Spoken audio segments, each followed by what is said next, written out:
Busch Stadium in St. Louis. PIX 11 presents New York Mets baseball. Today the Mets play the St. Louis Cardinals. New York Mets baseball is brought to you by the Genesis G70, the 2019 North American Car of the Year. By Spectrum. Spectrum Mobile has unlimited talk, text, and data. By your local Chevy dealers. Visit ChevyOffers.com. By Essentia, overachieving H2O for better rehydration. And by your tri-state area Land Rover retailers. Well, spring has actually sprung. After all, it's Easter Sunday.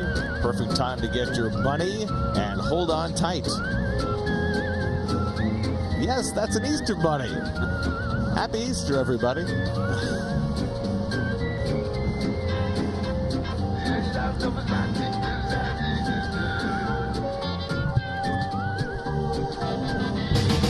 Mets came to St. Louis this weekend to close out their road trip. It started off well on Friday. Robinson Cano looked good his last couple at bats in Philadelphia and hits his first 3 times up on Friday night. And the Mets were able to build an early lead for Jason Vargas. Then Pete Alonso did what Pete Alonso does, a bullet into the greenery in center field. And the Mets built a 5-1 lead, but it got a little hairy with the bullpen. Robert Gazelman had to come in to a 1st and 3rd situation with a tying run on 3rd. Got a pop-up from Jed Jerko, and then got the final out of the inning from Matt Carpenter. Edwin Diaz cleaned up his own mess in the 9th, and the Mets had a 5-4 win. Different circumstance yesterday. It was the Miles Michaelis show, the 2-run base hit against Chris Flexen to make it 3-0 St. Louis. And then Michaelis did what he does for a living on the mound. He was tremendous for 8 innings, allowed just 2 runs and 4 hits. And then to add the icing on the cake, Paul Goldschmidt hit one 464 feet off Paul Sewald. And the Cardinals had themselves an easy win to even up the series at a game apiece. A pleasant good afternoon, everybody, and welcome to St. Louis. Gary Cohen, Keith Hernandez with you today as the Mets play the rubber game of their 3-game series with the Cardinals. It's been an interesting series so far. Well, it certainly has. The Mets kind of got in a bind, came in here, won a big one the first game, and then with DeGrom with the strep throat and then the elbow issue, it kind of put him in a starting bind, and Flexen came in and really, they hit him pretty good. So they got Syndergaard going today. That's big for them. They're looking to get a 500 road trip out of this trip. So Syndergaard goes to the mound, and Noah was beat up a little bit his last start in Philadelphia. Well, he didn't have it really in Philly. He walked 3 batters in 5 innings, gave up 5 runs. The big blow was that hanging curveball to Michael Franco, the 2-run home run. He had an early exit, so he's looking to bounce back. And for the Cardinals, rookie right-hander Dakota Hudson, Mets will get their first look at him. Well, #1 draft pick. Last year, he had 26 relief appearances, had a terrific year, but he's just really been getting batted around. 24 base hits. He's given up 10 walks. He has not gotten untracked. So the Mets and Cardinals, Mets wrapping up their road trip. They'll be heading home to play the Phillies tomorrow night. Mets and Cards on Easter Sunday. All the action coming your way this afternoon on PIX 11. Today for great offers, exciting lineup ever. Sunday, April 28th is a McDonald's Family Sunday at Citi Field. The first 15,000 fans in attendance will receive a pair of Mets baseball socks, courtesy of Empire City Casino. To purchase tickets, visit Mets.com/tickets. Themes of the game brought to you by Hyundai. The longer you look, the more there is to like. Well, they certainly are the road warriors. They're the first team to start the season with that many games on the road. The first 20 since 2000. That was the Giants and Dodgers who did that. Syndergaard, okay, it's a small slice last season, 1 start. But he had a nice start. And Dakota Hudson, 4 2/3. I don't know what to take out of that, but it is 4 2/3 scoreless innings at home this season. That's an underwhelming sell of the themes, I must say. Jeff McNeil, on the other hand, he's been overwhelming. He got his 100th career hit yesterday. But as you might know by now, Jeff's first love was not baseball.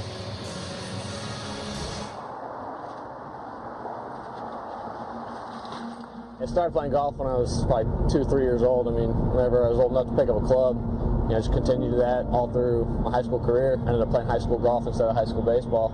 Basically, when I got to high school, I had to choose one or the other. So, I was a really good golfer. I played in the U.S. Junior Amateur. I played a bunch of tournaments all over the United States. So, my goal basically in high school was to play professional golf, play on the PGA Tour, but it didn't really work out that way.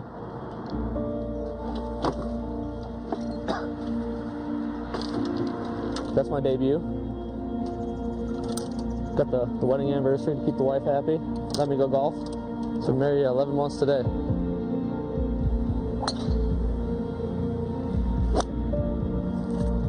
Oh, be good.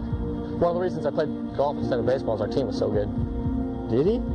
Oh, I mean, all my friends played, so, you know, I wanted to be out there with them. Wow. Sorry about it. It is fairly impressive that he's a pro ball player and he's still out here. Like, we play all the time, and he doesn't play the entire season and comes out and still like competes with us and keeps up with us and takes my money. So, Hell yeah. I mean, you gotta respect that. Oh, come on. You ask any of the friends, he hasn't changed at all. He's still same old Jeff we all know and love. What club is that? Oh, that's gonna be so good. A 6. If there's anything that kind of sets him apart, he does the little things and he never gives up. So this is the high school up here on the right. Good to see you. How's it going? How's everything? Everything's good, man. Good to see you. How's everything? Thank you. I coached his younger brother, and his younger brother was an outstanding player for me. His dad said, well, he's twice as good as his brother, and I didn't really believe him. The very first ball he ever hit, in terms of baseball I ever saw him hit, went about 430 feet, and the second one went 370 on the line, and I knew I had something right from that moment. He was 6'1", maybe 131 pounds, but he had a tremendous swing, and he had a tremendous amount of bat speed for somebody that size. Middle. Good. What really stood apart, I equated to his golf. He had the best hand-eye coordination. He wasn't a swing and miss guy for somebody who hadn't played high school baseball. I'm done. Oh, that's perfect. Thank you. His was the hardest road, and now to be, you know, with the New York Mets, it's just tremendous. It's been long, it's been hard, but I wouldn't change it. It's been amazing. Playing college baseball, I mean, it's not easy. And then going all the way through the minor leagues, I mean, it's been a grind. I'm just gonna do the same thing I did last year. I'm not gonna change anything. You just go out there and play hard, whether that's third base, second base, first base, maybe some shortstop or outfield. That was my role in college as well. So I have a lot of experience in the outfield. I have a lot of experience at third base in the minor leagues. So yeah, I mean, I'm absolutely ready to do it. It's nothing new to me. And he lines one to center field, but McNeil has a base hit on the first pitch he sees in the major leagues. He always knew that you got a chance, but you had to make the most of that chance. He performed when he needed to perform. And he's a gamer. He loves to win, he loves to play, and nothing changed about his game from the time he was 5 to the time he hit the major leagues. That's who he's always been. Oh, wow, what a play! Getting up there was a dream, and I know that it is a dream to stay up there. He needed the chance, and me and his whole family know he has exactly what it takes to be up there. Well, he's not only stayed up there, he has excelled from the day he arrived in the major leagues. Jeff McNeil, second in the National League in batting, reached 100 hits faster than any Met in history, and he'll be in the lineup at third base and batting sixth this afternoon in the final game of the series in St. Louis. Mets and Cardinals on a beautiful sunny Easter Sunday. First pitch is coming right up. Visit one today with Ahmed Rosario hitting fifth in the order for the first time this season, with Keon Broxton playing center field. J.D. Davis getting the day off. Travis d'Arnaud makes his fourth start behind the plate, with Wilson Ramos sitting this afternoon. And on the mound for the St. Louis Cardinals, Dakota Hudson, 6'5", aren't they all giants today? 215 pounds. You can see 21 hits and 10 walks, although 2 of those walks have been intentional in 13 and a third. That's way too many base runners. He's been having a tough run at it. And we'll look at the Cardinal defense, brought to you by your Tri-State Volkswagen dealers. Paul Goldschmidt stands out, but I've been remiss. Yadier Molina, 9 Gold Gloves and a Platinum. He's the man behind the plate. And in the outfield, Marcell Ozuna won a Gold Glove in 17. Jose Martinez, I don't think he's going to win a Gold Glove, but he might win a silver bat. I mean, he has just swung the bat so well throughout this series, but certainly a liability in the outfield as well. Look at that sky. Crystal blue, 76 degrees, much warmer than it's been for the first 2 days of this series. As nice a day as you could possibly ask for as the Mets wrap up this 10-game road trip. 4-5 on the trip so far. They split 4 in Atlanta, lost 2 of 3 in Philadelphia, and trying to win their 3rd series in St. Louis in their last 20 regular season tries. Trying to get the rubber game here today. Brandon Nimmo will lead off. Nimmo came back from the stiff neck yesterday, went 0 for 3 and a walk. On base percentage at .380. as he stands in against the rookie right-hander Dakota Hudson. His first pitch is in for a strike, and we're underway. You get Alonso on deck, and then Robinson Cano behind Nimmo, who's reached base in each of his last 10 games. Facing the 24-year-old Hudson. And he throws that slider low and in, and it's 0-2. That is a out pitch for him. They say that if he has his slider working, you can see right there, tight in the down slider, that's when he's effective. Sinkers and sliders is most of what you'll see from Hudson. The lefties have tattooed him, though, early in the season. And he throws it at the feet of Nimmo, 1 and 2. The lefties, through his first 4 appearances, are hitting .485 against him. All 5 of his home runs he's given up. He's given up to left-handers, and don't think that Christian Yelich isn't in that basket of left-hand hitters. Yelich has hit all Cardinal pitchers, and Nimmo goes around in the half swing, and Hudson gets his first left-hand hitter today by striking out Nimmo to start the game. In fact, his last, there's the breaking ball again, down and in. Tough to lay off. Good spot when you're heading to count. Last outing for Hudson was at Milwaukee, and he gave up 6 earned runs in 3 2/3, 2 home runs. Yelich got him there too. So here's Pete Alonso. Alonso, his last at bat yesterday, got hit on the right hand while he was taking a swing, and although the x-rays were negative and his hand felt much better after the game, he wasn't certain that he'd be in the lineup today. So he texted Mickey Callaway, he called Mickey twice, and finally accosted him in the lobby of the hotel to make sure he'd be in the lineup today. And Alonso hits one deep to center field. Back goes Fowler, and that ball is way out of here, above the grassy area. An amazing home run by Alonso. He goes deep to center field one more time. His 8th home run of the year, his 2nd of this series. He wanted to be in the lineup against Dakota Hudson, and he hits one about 470 feet to dead center field to get the Mets on the board. Well, just another impressive home run to dead central. I mean, the reaction by Fowler was priceless. What a bomb. 114.7 miles an hour off the bat. I think they shortchanged him, saying, what was it, 444? Looked like a whole lot further than that. Anyway, Robinson Cano steps in with the Mets up early 1-0. Well, this was a fly ball, folks. Now, I just didn't watch this ball in the air. It's a hanging slider, and it's getting to the point now where I've seen Pete enough that when he connects, Gary, it's going to go, even if it's a line drive. I mean, you just don't see too many balls hit that far to center field in this ballpark. Oh, just think of all those home runs he would have wasted in Syracuse if they'd have sent him down.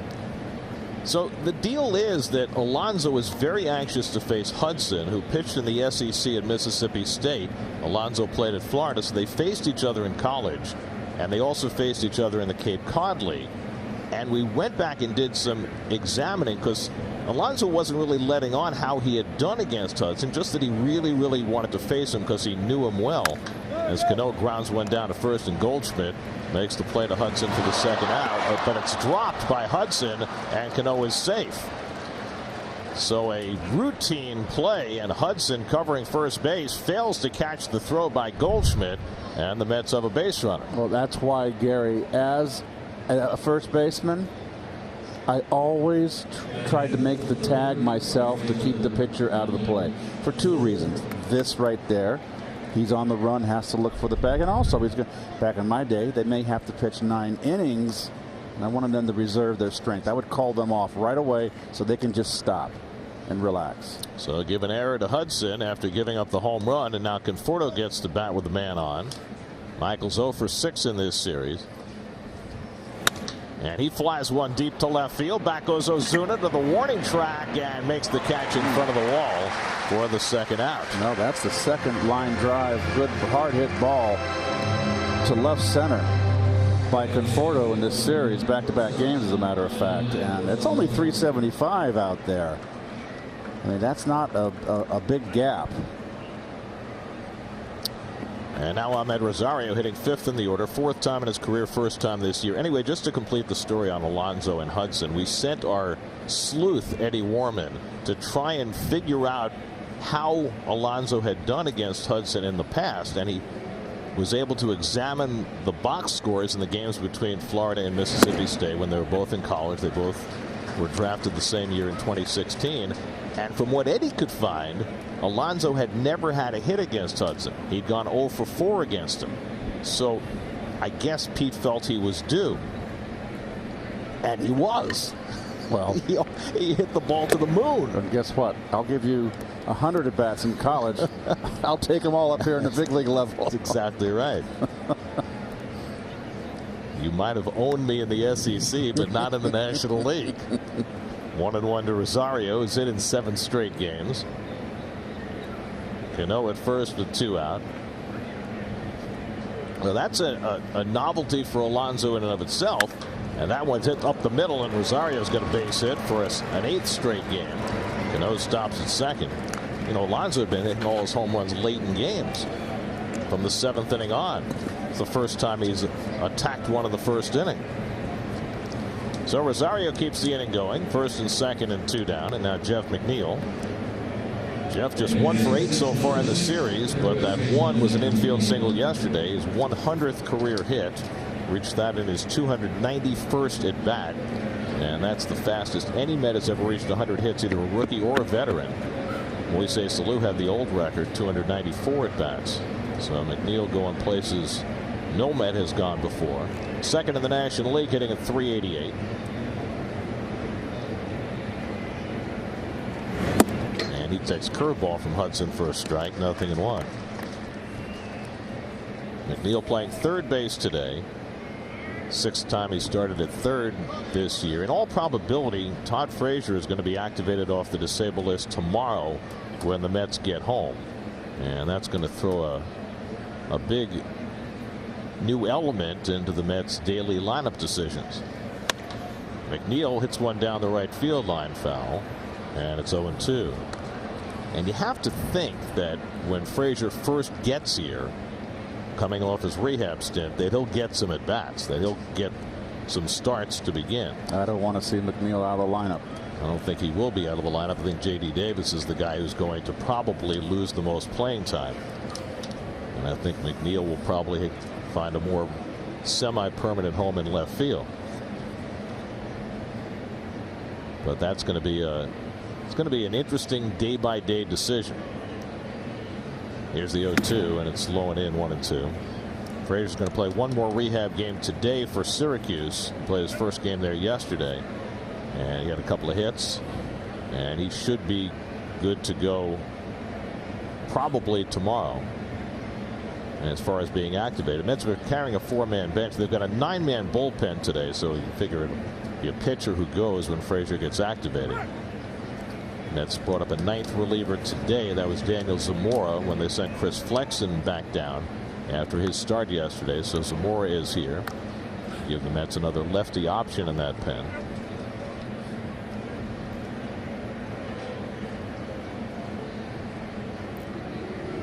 One-two coming to McNeil, and he goes down swinging. Boy, Hudson threw a fastball by McNeil, his 2nd strikeout, but the Mets strike quickly on a Pete Alonso long ball. Wanted to be in the lineup against Hudson. He was in the lineup against Hudson. That worked out, Mickey. 1-0 Mets. And Syndergaard taking them out. by Bob's Discount Furniture. Same lineup for the third straight day for Mike Schultz. The exact same starting 8. Cardinals scored 10 runs on 10 hits yesterday, 4 runs and 10 hits the night before, so he'll stay the same against Noah Syndergaard. Well, there's Syndergaard's numbers, and they're a little deceptive. He had that really fine start against the Twins, where he just threw 7 strong innings and couldn't get out of the 8th inning. And those 3 runs that he led on wound up scoring, but he did not, as we mentioned in the open, have a good start his last time out. And the Nissan defense, the Mets defense, that is. Cano, the Gold Glover at second base. D'Arnaud gets a start today. Pete Alonso insisted on starting first base today. Broxton in center field, Nimmo in left.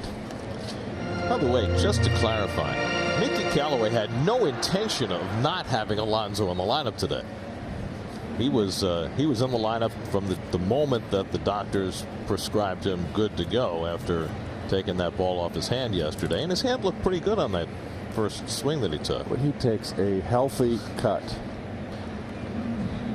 Matt Carpenter 3 for 7 in this series. And Noah misses low with the fastball, and it's 2-0. The Mets, Carpenter has become a dead pull hitter. Got fouled ball off his knee yesterday, wound up scoring on a double from first base. It took him out of the game, but he's back in the lineup. Yeah, he was hobbling going around the bases, but good to go today. And there's a fastball for a strike, 2-1. Carpenter now 33 years old. This is a veteran Cardinals lineup. 5 of the regulars, 5 of the 8 in the lineup are 30 years of age or older. St. Louis 5th in the National League in runs scored. They've had a good offensive series. And fastball on the corner for a strike, and it's 2-2. Syndergaard gave up 5 runs in Philadelphia in his last start on Monday, and that was noteworthy because Noah had a streak of 30 consecutive starts dating all the way back to his lat injury in April of 17, where he had given up 4 runs or fewer. That came to an end in Philadelphia. It was the longest current streak in the majors before it was broken. Full count to Carpenter with Goldschmidt and DeYoung to follow in the first. Noah never really got in a groove in that game Monday night. It was cold, it was windy, he didn't seem to have a firm grip on the ball. These are perfect conditions to pitch in today. And Carpenter goes down on the fastball for the first out. So Syndergaard starts his day with a K. This is a little sweep right here. It's called getting beat with a fastball.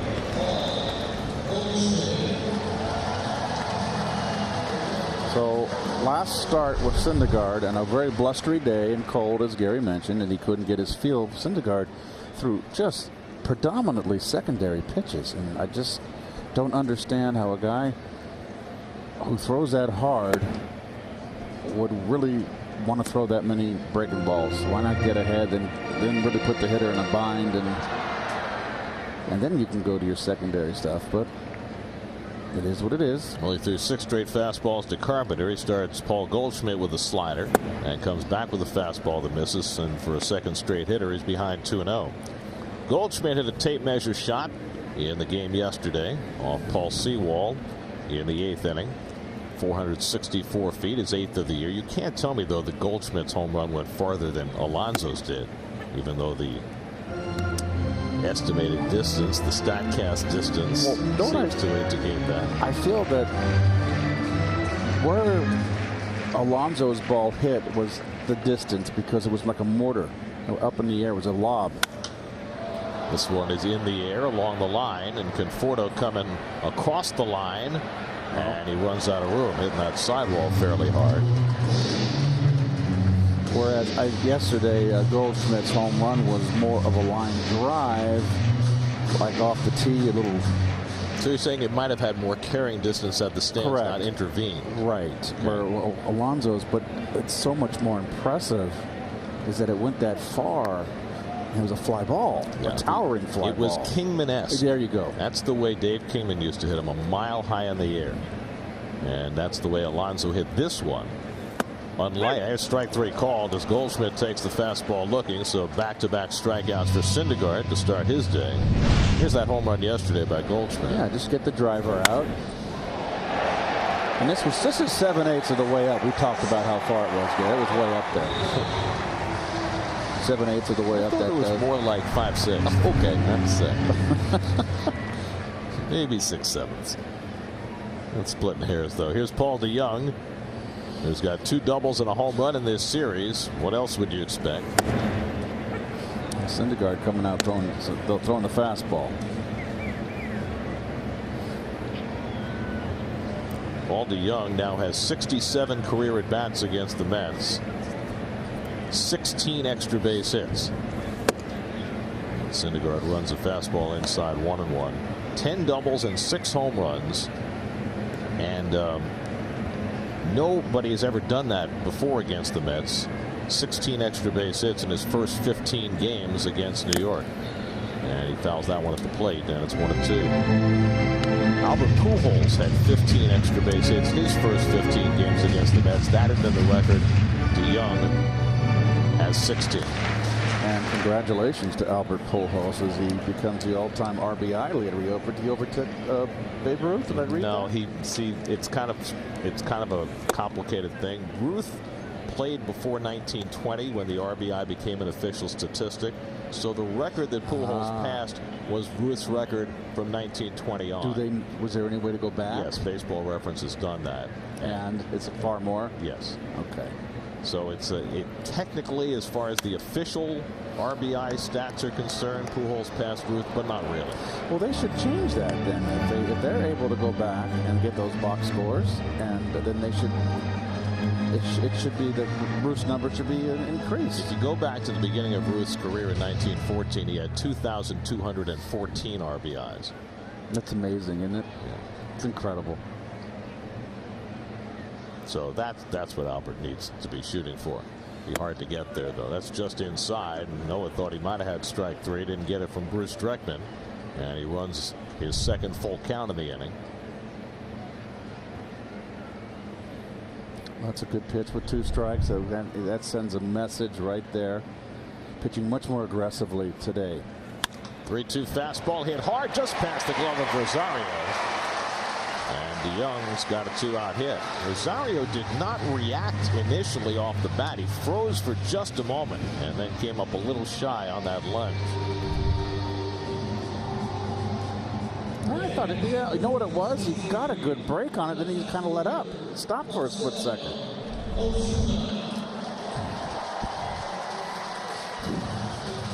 So the Cardinals have their first base runner, and now Marcell Ozuna, who's gone 0 for 5 in this series. Walked 3 times yesterday.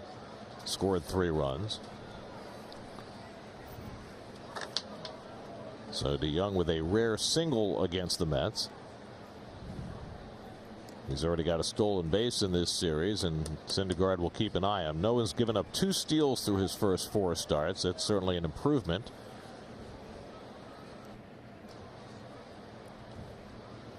From the last couple of years when teams have run wild against Noah. He has certainly put in a lot of work trying to control the running game. And he throws one on the corner to Ozuna, 0-1.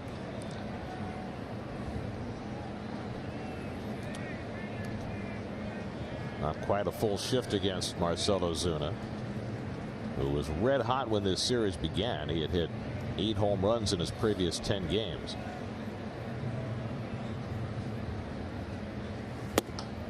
And Syndergaard gets ahead, 0-2. He's really coming after the hitters.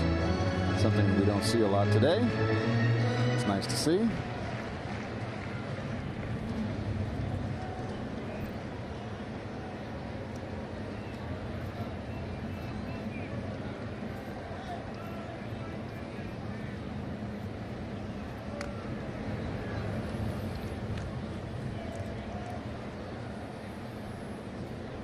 Marcell Ozuna's second year with the Cardinals after coming over in the trade from the Marlins, and last year was a big disappointment for him. He battled through a shoulder injury. He's gotten off to a much better start at the bat, and he pops this one foul. Well, he's a free swinger. He's a cut and slasher. He's got power. I mean, 2 years ago he had a season for the ages in Miami, and in that ballpark where it's hard to hit home runs, 37 home runs, 124 RBIs, hit 312. And then the Marlins traded away most of their bankable assets, and Ozuna wound up here in St. Louis. And there's a nice slider by Syndergaard to strike out Ozuna. 3 Ks in the opening inning for Syndergaard, and a 1-0 Met lead after 1 in St. Louis. The streets of St. Louis. Wow, that's what happens when you're 65 years old and it's the 40th anniversary. It's only 40 years, huh? 40 years ago, I was tearing it up here.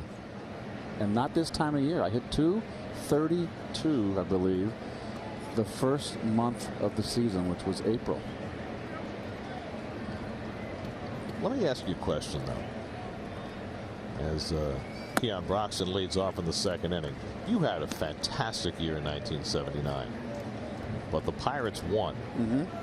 Did you think before the announcement was made that you were a shoo-in to win the MVP? No, I didn't think I was going to win at all. Really? I was completely shocked when I got a phone call waking me up in the morning. I forget how many days out of the season was over, and Jack Lang called me, the old Daily News writer, Jack, and I was floored. I didn't need coffee that morning. I mean, you look at the batting average, no contest, RBIs, no contest, Pops hit more home runs, but they won. Right, and he was the foundation, the spiritual leader of that club. And when Willie retired, the Pirates kind of went downhill a little bit. They lost that leadership. Almost a little bit like, and the guys in the truck who couldn't set it up right now, when Lou Brock retired. We were all young kids. We lost the Brock leadership, and it took us a while to find out which direction we were going. 1-2 to Broxton. He bounces one foul. There we go. I love when the singers come in with the little Brock. That's great. So, yeah, you hit 232 in April. 356 in May, 373 in June, 333 in July, 384 in August, 356 in September. I was not happy with the June at 333. I was really mad at myself. Oh, come on. And just from a modern standpoint, let's point out that your OPS that year was 930, which was the best of your career. I didn't walk that much, did I? Because I was getting too many hits. You walked a good time. 80 times. Yeah, that's good. 417 on base percentage. Broxton lifts one to right, and Martinez circles under it and puts it away for the first down. What was my on base percentage? On base was 417, slugging 513 for a 930 OPS. I remember that photo that was in the front office here. They didn't have a MVP award because that was just announced, but that was what they gave me for my Player of the Month of August, and that's what they gave me. I hit that 380 August, and that's Ted Simmons in the on-deck circle right there, and that's a big reason why. Forget about Ted. I led the league in hitting. I had a switch-hitting catcher behind me. I want to know about the shirt you were wearing in the Civvies picture. I mean, that's a shirt that you could wear today and still be a hipster. Well, you think? I mean, you were 40 years ahead of your time. I was 25 years old. Look at that. That's why we have that fashion thing on the broadcast. You mean Fashion Tips with Keith? Yeah, of course. Well, I mean, back in those days, your mustache probably could have used a little trimming. Yes, but my hair too. Yeah, well, I had my hair longer. But that was fashionable then. Yes, it was. I had my hair longer then too. Travis d'Arnaud fouls one back, and it's 1-2. Travis 1 for 15 to start the season, making his 4th start today.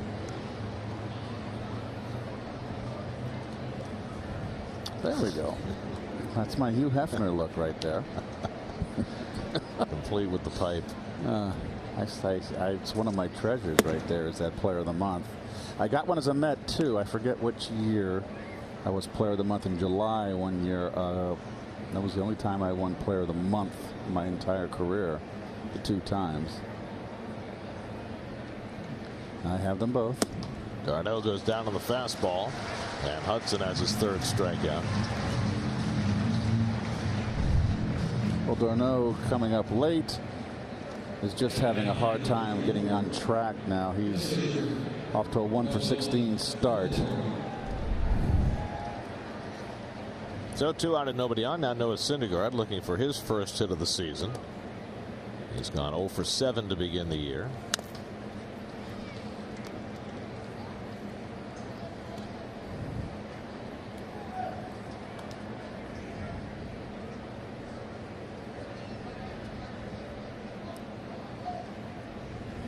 Hudson, through his minor league career, has not been a big strikeout pitcher. Even last year, when he was pitcher of the year in the Pacific Coast League, he averaged only 7 strikeouts per 9 innings.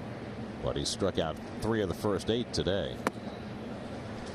And he gets ahead on Syndergaard, 1-2. Noah 0 for 7 so far this year. Good hitting pitcher. They've been throwing him very respectfully. A lot of breaking stuff, which Noah's having a hard time hitting that wrinkle. Well, it's those 4 career home runs that induce them to wrinkle it, and that's what Hudson does to get Syndergaard. 4th strikeout for Hudson. Oh! It'll be 40 years ago, Keith Hernandez. Got ready to take off. It's like you have wings. That's what my mom used to say. You got wings. App will complete your next Citi Field. Buy and manage game tickets, redeem special check-in offers, access exclusive content, and much more. Download the MLB Ballpark app today. Around the Majors brought to you by the Genesis G70, the 2019 North American Car of the Year. Christian Yelich, 2 more home runs last night against the Dodgers. He has just been tearing it up. 13 home runs already on the 21st of April. The reigning MVP has been remarkable. He'll be at Citi Field next weekend with the Brewers. Yes, he will. And he has been set free getting out of that ballpark in Miami, that huge park, and now at a very good hitter's park. He's hitting with power now, over 30 RBI. I mean, he's just off to a great start. Did not have a great October last year. His postseason was not nearly as good as his September, but he has gotten off to a rocket-like start this year. Here's Jose Martinez leading off in the home second against Noah Syndergaard. Martinez 6 for 10 in this series with a double, a homer, and 4 RBIs. And a first pitch curveball has him wailing, and it's 0-1. You know, he's a swinger and leads him off with a sharp slider. It would seem as though you have to throw him breaking stuff.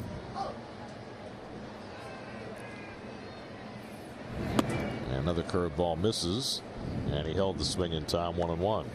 Martinez now, lifetime against the Mets, is hitting .389, even better than Paul DeYoung.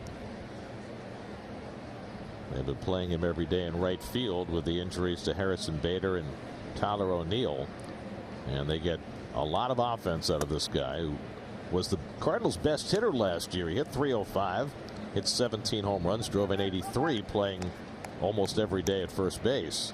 But now with the acquisition of Paul Goldschmidt, he has become a part-time player, but full-time in this series.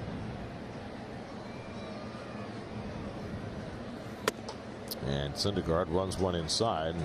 It's 5 batters, three 3-ball counts in those 5 batters for Noah, who threw 22 pitches in the first inning and would like to be a little more pitch efficient than that. Pitching more inside here, moving the right-handers off. It's going to set up that hard slider. Behind on Martinez, 3-1, and he tries to dot the outside corner and misses, and Martinez on with a leadoff walk. No one thought it was a strike. Bruce Dreckman called this a ball. Well, no what? Well, you saw Darno take a double look down the corner. I think Travis thought he had framed it perfectly, but Dreckman said no. Dreckman, by the way, #1 on your program. He's always worn #1 ever since he got to the big leagues. You know, I think if I'd have been a catcher, I would have been more vocal with umpires in a nice way. You know, hey, that ball's on the outside corner. You missed it. Let's go. Here's Yadier Molina. Well, it's that line between assertive and respectful. Right. Just like, hey, I didn't move my glove. Hit the corner. Let's go. Come on. So that other... It's #1, Bruce Dreckman. The other player of the month was July in 1985 for me. Our good friend Russ Relkin just texted me with the correct data. 85. It was quite a year. Never forget the series here in St. Louis at the end of the season. Molina went around on the half swing on the curveball, and it's 0-2. Guys won the first 2 games of that series and then had them all set up for the sweep. You could have moved right past them and won the division crown, but the Cardinals won that last game and wound up hanging on for the division title. Oh my goodness, you won't believe this. I'll wait for it after this pitch. Rafael Santana just checked in, our old shortstop from '86. Getting on me about that photo with the hair. So Rafi, wherever you are, hello. Here's the thing about those of us who were alive in the 70s. We all have hair pictures we might regret. That's hit up the middle past Syndergaard, and Molina's got a base hit. So Molina banging one up the middle on an 0-2 pitch, and the Cardinals have the first 2 men on in the second. A bullet here. Looked like a breaking ball, and Molina stays in with 2 strikes. So Molina's now hit in 9 straight games, and Syndergaard has a problem to contend with. First and second, nobody out. Dexter Fowler coming up. Fowler 2 for 6 in this series. He had an 8-game hitting streak end yesterday. That's put 3 infielders on the right side against him. And Fowler attacks the first pitch fastball and fouls it off. Fowler's never had a hit against Syndergaard, 0 for 9. I showed you those stats earlier from Syndergaard's 2 starts against the Cardinals last year. He struck out 17 and walked none in the 2 starts.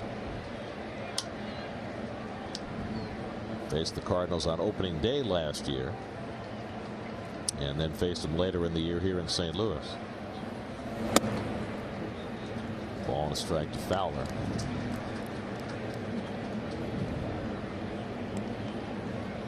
Fowler hitting 7th in the order. Colton Wong on deck. McNeil right on the bag at second, so that Martinez can't get very far away. And fastball catches the corner, and it's 1-2 to Fowler. Well, it's not a bad thing to do with the way they're positioned defensively. I mean, Martinez is not that much of a base stealing threat. But if you notice, when McNeil backs straight behind around another 8 feet, so we might as well stay close to the bag. StatCast AI powered by Amazon Web Services. Syndergaard ahead on the count, 1-2 on Fowler.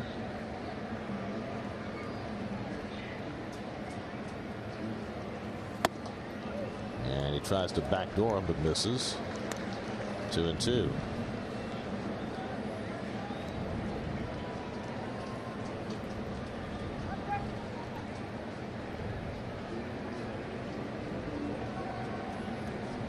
Fowler 59 at bats this year, just 1 run batted in. He's got 3 hits with runners in scoring position, but only 1 RBI. That's odd. 2-2, and he struck him out. Got him with a changeup. Syndergaard with his 4th strikeout. That's the first out of the inning. No. Sinking change, and got him completely out in front.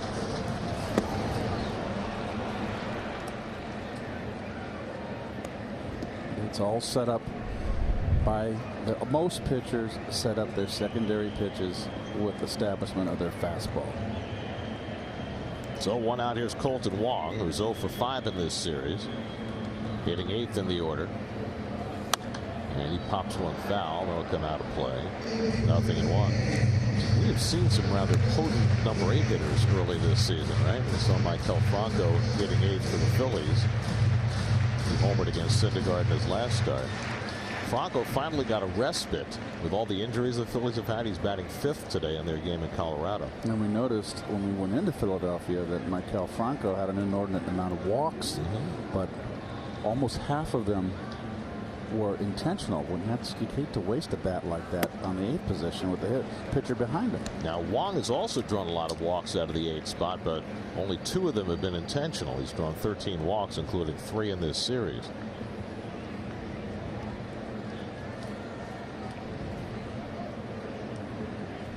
But Wong, with those walks, 7th in the National League in on-base percentage. .430 on base coming into the day. And Syndergaard sails one up high, 1-2. Noah's been going up in the zone more this year. Last year, only 31% of his fastballs were in the upper third of the strike zone. This year, 46%. So that's a big difference as he utilizes more four-seamers and fewer two-seam fastballs. Well, he's about to throw his 40th pitch, and that's not good. And Wong takes it the other way for a base hit. Martinez being waved around third. Nimmo's throw to the plate, and Garneau backhands it, but Martinez slides in safely. Everybody else moves up, and the Cardinals have tied the game at 1.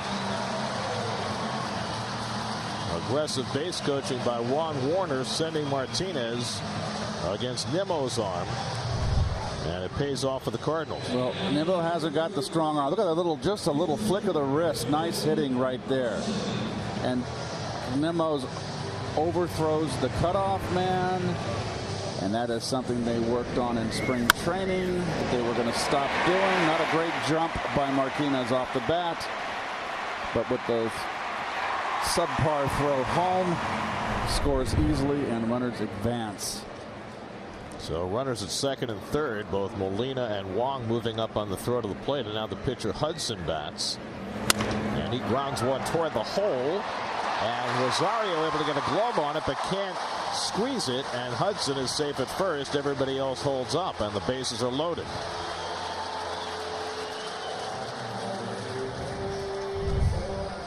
Well, it's a broken bat right here, just out of the reach of McNeil. Oh boy. They might give him a home book hit, but that's an error. That's got to be an error. Yep. You look how far away he's out by a mile. Second error of the series and the fourth this week against Rosario. Remember, he had 2 in 1 inning in Philadelphia. So now the bases are loaded with 1 out, and Matt Carpenter coming up in a tie game.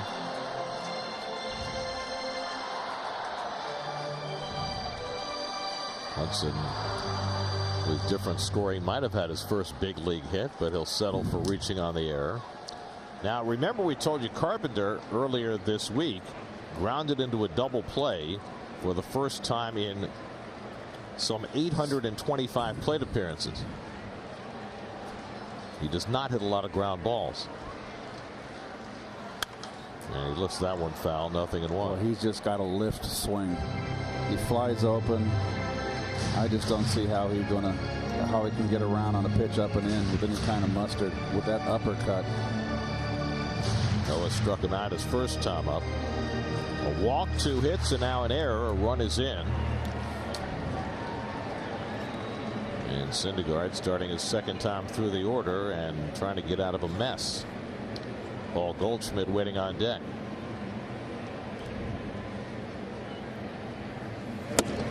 And he pops the inside corner at 98, and it's 0-2.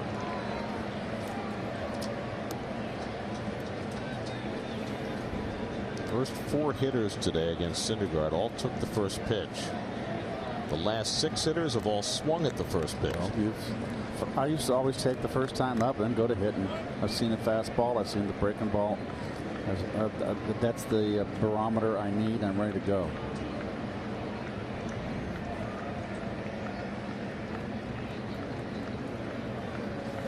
And Carpenter slugs one out to center, not very deep. Molina at third, not a lot of speed. Broxton makes the catch. Molina's not going to try it. And the ball cut off at the mound by Alonso. It would have been interesting had Molina tried that to see how close the play it might have been. But with Goldschmidt on deck, he figured he'd use his discretion. 2 out.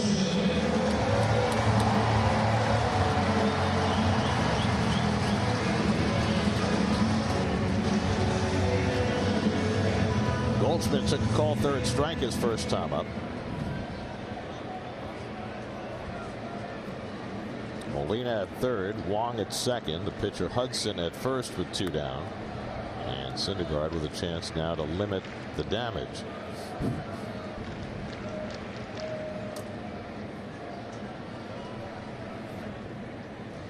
Goldschmidt 3 hits and 12 career at bats against Syndergaard.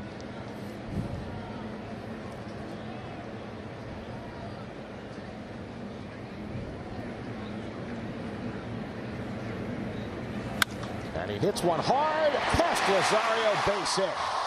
Molina is in, Wong right behind him. Goldschmidt drives in a pair, and it's 3-1 St. Louis.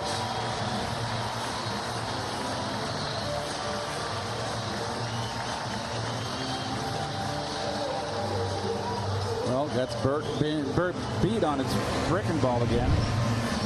This is a hanger. Got it away, but up. And Goldschmidt up to the task. 7 straight Cardinal hitters have swung at the first pitch by Syndergaard. Goldschmidt putting that one into play and getting it just past Rosario. So Rosario's error prolonged the inning. And the Cardinals cash in with a couple. It's 2 more unearned runs against the Mets. That is now 19 unearned runs already. This is game number 21. That is an unsustainable pace. And here's Paul DeYoung, the 8th man up in the inning. DeYoung had a base hit past Rosario in the first inning.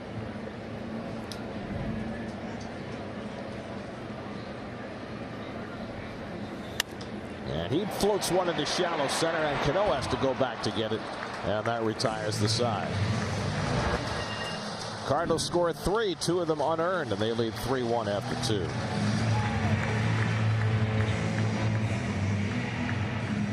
No lights, no limits, just speed at RPM Raceway. We go to the 3rd in St. Louis. Mets down 3-1. Just a perfect afternoon on Easter Sunday. Temperature at 78 degrees right now. Beautiful. Not a cloud to be seen anywhere. The month of May here are the absolute beautiful months to play baseball. But once June hits, boy, oh boy, that humidity comes in. Probably not as miserable now as it was when you were playing and they had AstroTurf. Oh, when we were also, the old stadium, Gary, you remember, was 1 floor sunken below street level. You know what Casey Stengel said about Busch Stadium. He said it was built to hold the heat. And that was in the 67 All-Star? 66 is when it opened, right?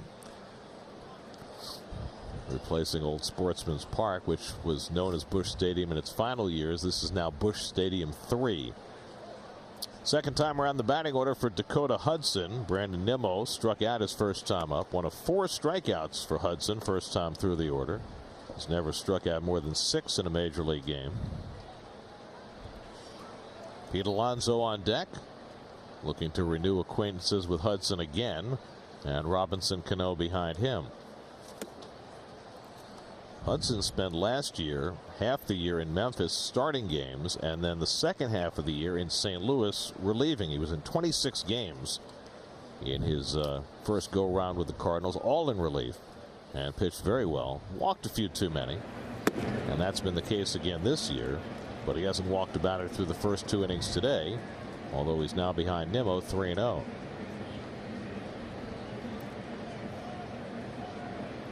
.28 walks and 40 big league innings coming into the day for Hudson. And there's a strike, 3-1.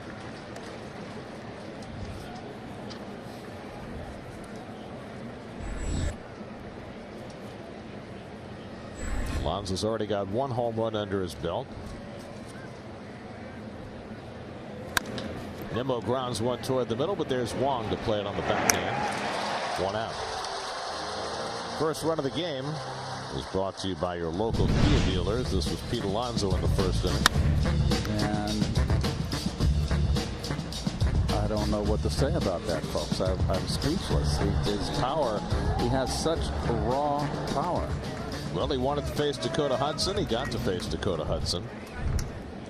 And although we don't believe he ever had a hit in the college game against Dakota Hudson, now he's got a home run against him in a big league game. What we didn't see, we weren't able to even investigate because it's hard to do that, are there matchups in the Cape Cod League. Where Pete also faced off against Hudson. Eddie Warman's on the phone to Wareham right now to try and find out. Or is it Cotuit?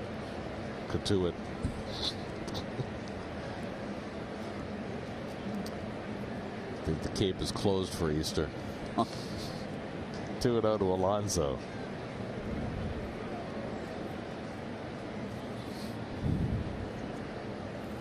And And Pete takes a big rip at a fastball, and it's 2-1. 8 home runs now for Alonso, 19 driven in. Started the day in the top 6 in the National League in both those categories in his first 3+ weeks in the big leagues. And Hudson misses low and away, 3-1.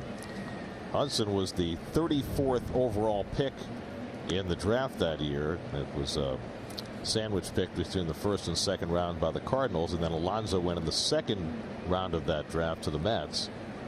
So they're 3 months apart. They were just a few picks apart in the draft, and now they have met for the first time in a big league game. And Alonso takes inside. He's on base for the second time. First walk given up by Hudson. And he says he's on the phone with the Cape Cod League. Good luck with that inning. We need to get a better picture of it. He get the upside down smile. He is just not that angry. He looks like Mr. Wilson. I would say that he's a serious man, but I would not say that he's that angry. Mr. Wilson of Dennis the Menace. George, clarify that. Here's Robinson Cano, who had a ground ball to first base his first time up.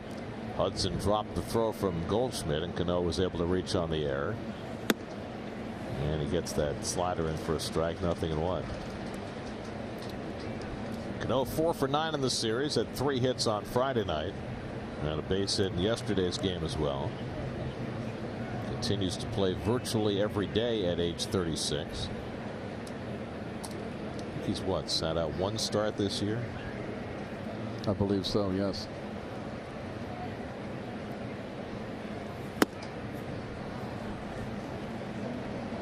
Well, Hudson has had trouble with left-handers. They said last year he was death to left-handers. Got a lot of ground ball double plays, but not so this year, as Gary mentioned earlier. Mets have a ton of left-hand hitters in the lineup today.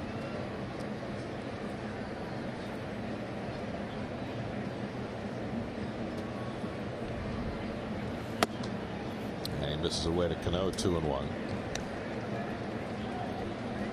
That's to be home tomorrow night. Long homestand. The Phillies, Brewers, and Reds come in 10 games. Phillies beat the Mets 2 of 3 earlier this week at Citizens Bank Park. 3 more games with the front-running Phillies starting tomorrow. Phillies a game up on the Mets coming into play today. And the breaking ball outside. Now it's 3-1 to Cano. Your upcoming schedule brought to you by Land Rover. 3 with the Phillies, 3 with the Brewers, 4 with the Reds on this upcoming homestand.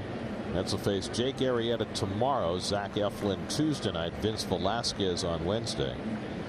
Mets will have Matz, Wheeler, and Vargas in that series, and then hopefully Jacob deGrom for the opener with the Brewers on Friday night.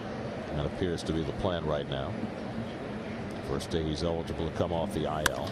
That's it up the middle. Base hit for Cano. Alonso around second. He'll go first to third. And the Mets have runners at the corners with 1 out.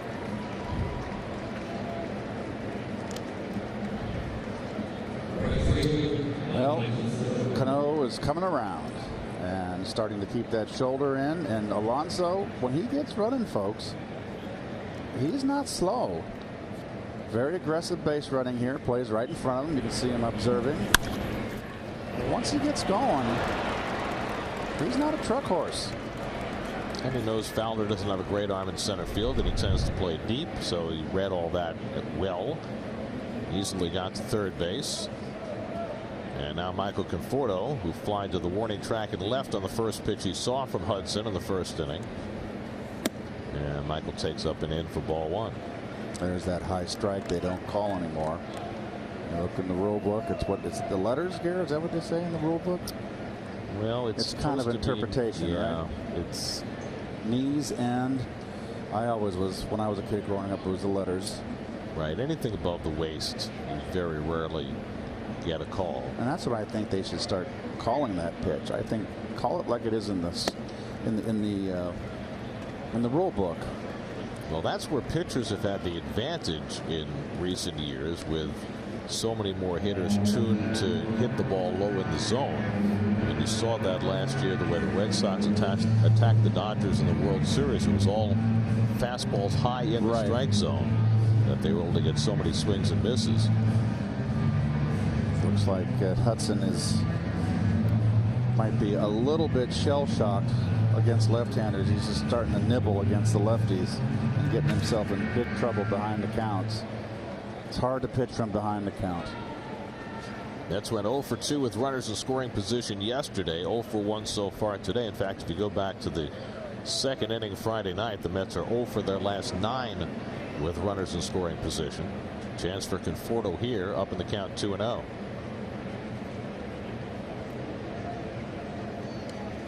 And Michael takes a good looking strike on the inside corner, 2-1.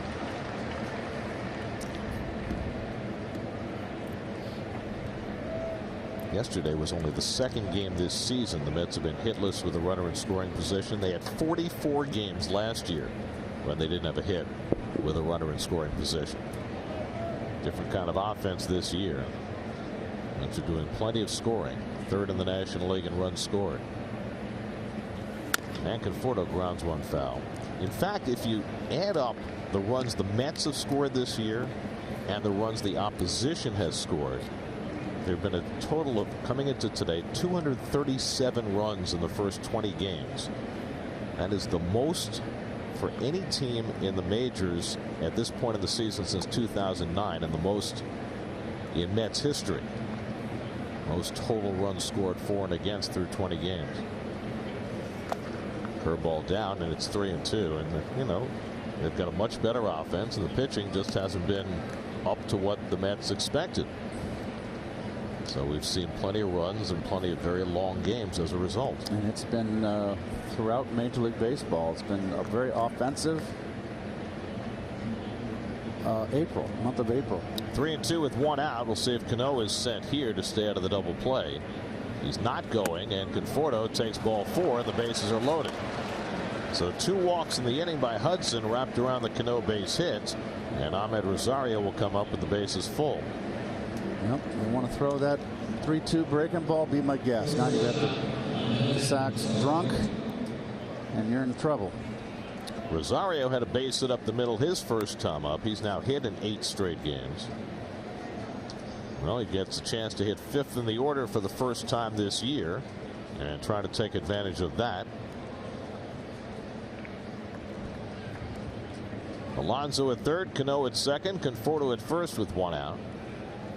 And Rosario hits one back to the mound. Hudson comes home and throws wide, and Molina has to make the tag. That's a great recovery by Molina. That ball could have easily gone to the backstop on a terrible throw by the pitcher. But Molina saves him an error and puts the tag on Alonso for the second out. This was a tailor-made double play, even with the speed of Rosario, and just a horrible throw home that brought Molina off the bag. Boy, this is tailor-made. You're get yourself 1 out away from getting out of the jam.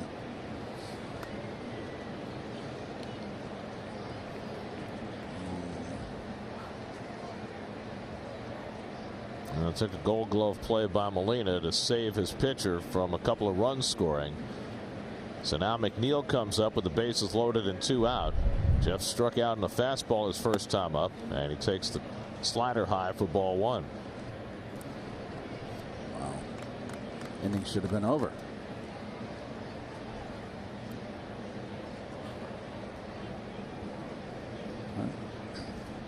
Cano now at third, Conforto at second, and Rosario at first.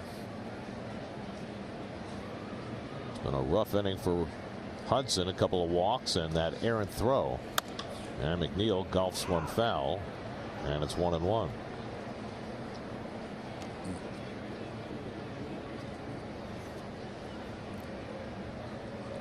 With that Rosario at bat, the Mets, with the bases loaded this year, are now 7 for 16. So hitting over 400 with the bases full. Despite that out. No grand slams, not yet.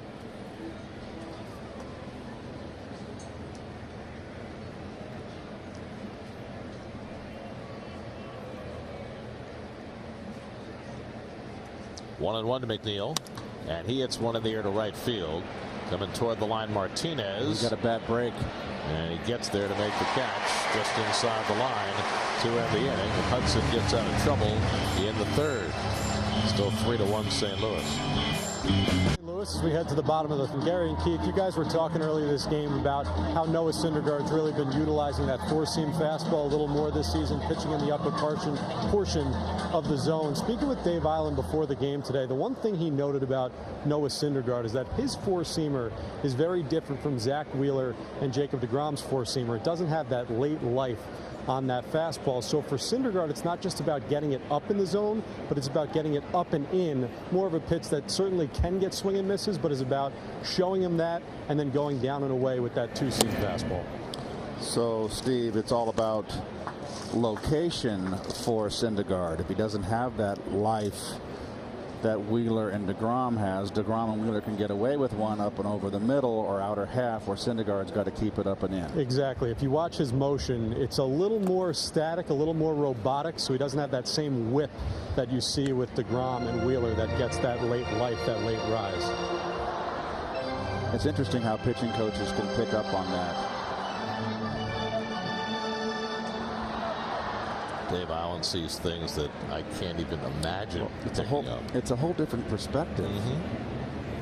I mean, for me as a hitter, I'd have to get in the box on a side and pretend like I'm Syndergaard's motion right here, but I'd have to get in the box and see it visually as a hitter, because that's my reference throughout my career.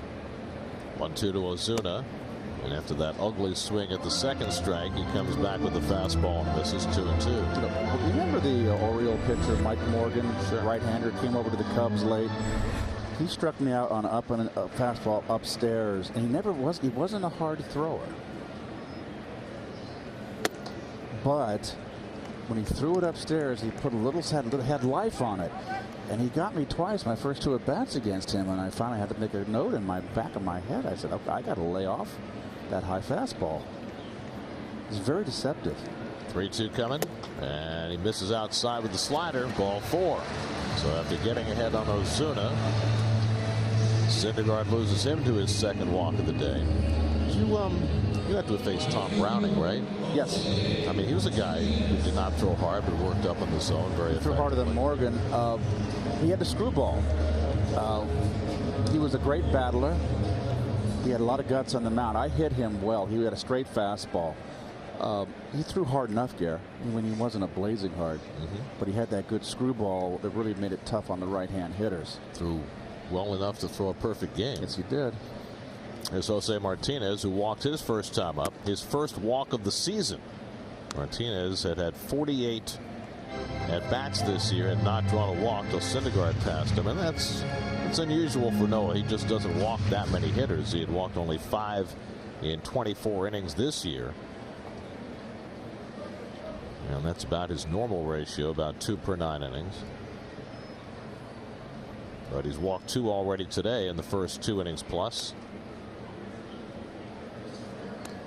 Ozuna can steal a bag. He's got 3 so far this year. He gives you a lot of movement when he takes his lead off first base.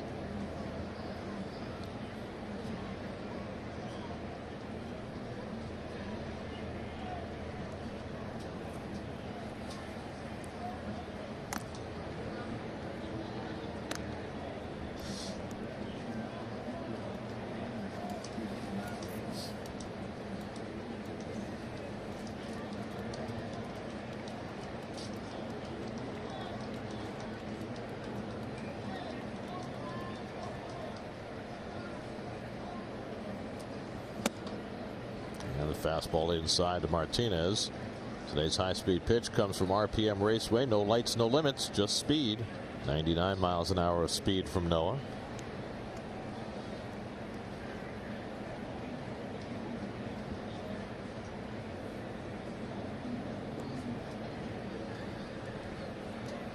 One and one to Martinez with nobody out. Molina on deck.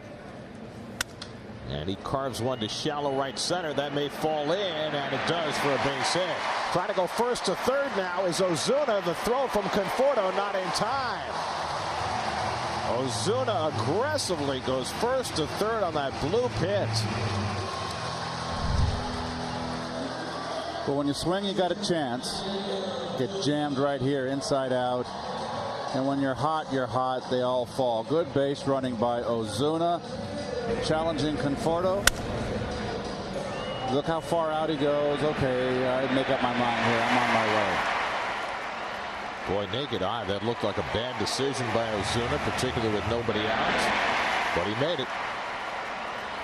It's a judgment call, and it's a judgment on the base runner. Ozuna might have been a little shaken up as he made that slide to third. Taking a moment.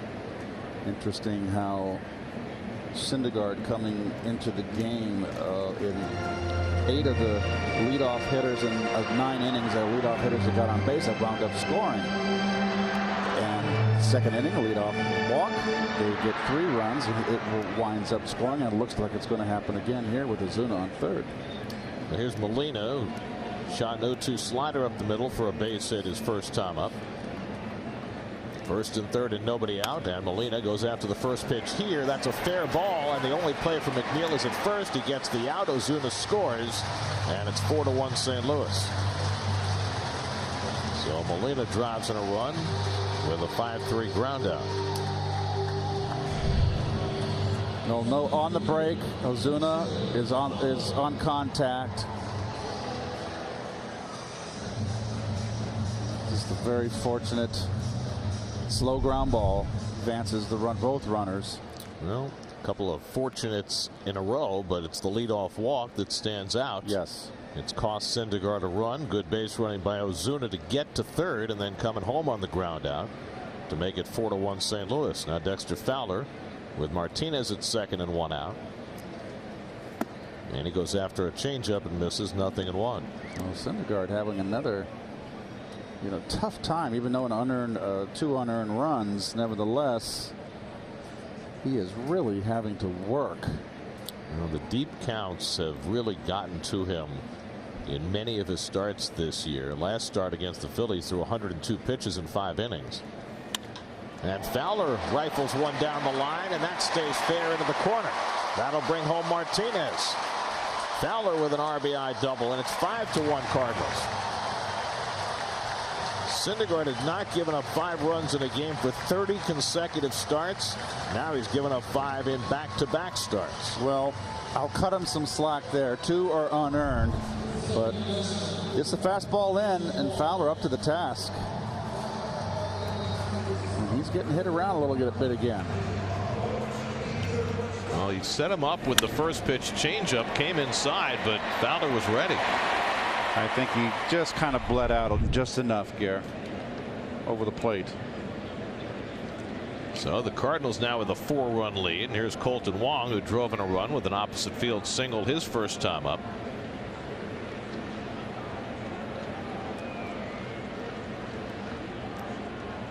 Fowler at second with good speed, and Wong gets jammed and fouls it back. That's 1 run, 3 hits. The Cardinals 5 runs, 6 hits.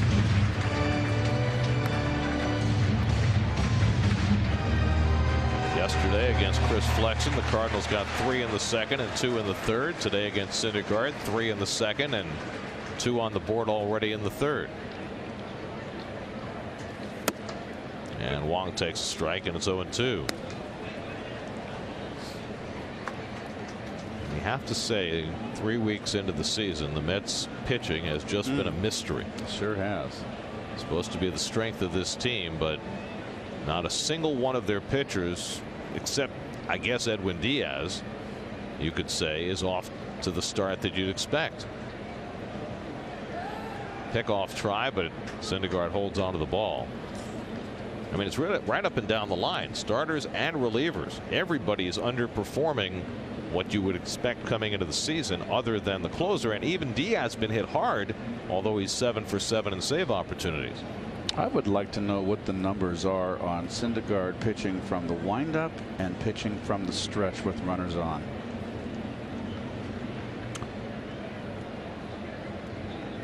Are you thinking that because they've worked with him so hard on controlling the running game that maybe it's costing him some effectiveness? It's an obvious distraction. He just can't get the ball and throw home when he wants to. He's got some polishing up to do from the stretch. Hit to the right side. Cano comes in to play it and throws out Wong for the second out as Fowler goes to third.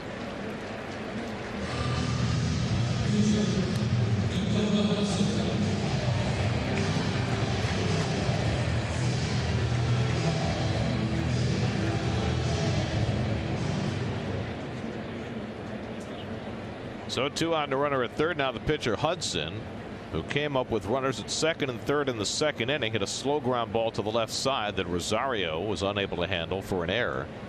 Hudson looking for his first big league hit, and he takes a strike. He's now 0 for 6 in his career. Went 5 for 42 in his minor league career after coming out of Mississippi State.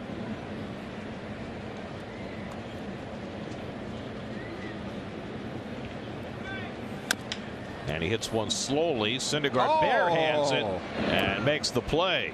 Syndergaard going gloveless to make the play on Hudson. Harrelson, Al Weiss, and Don Glendening make the double play. The Mets win their first baseball title. The New York Mets are champions of the National League's Eastern Division.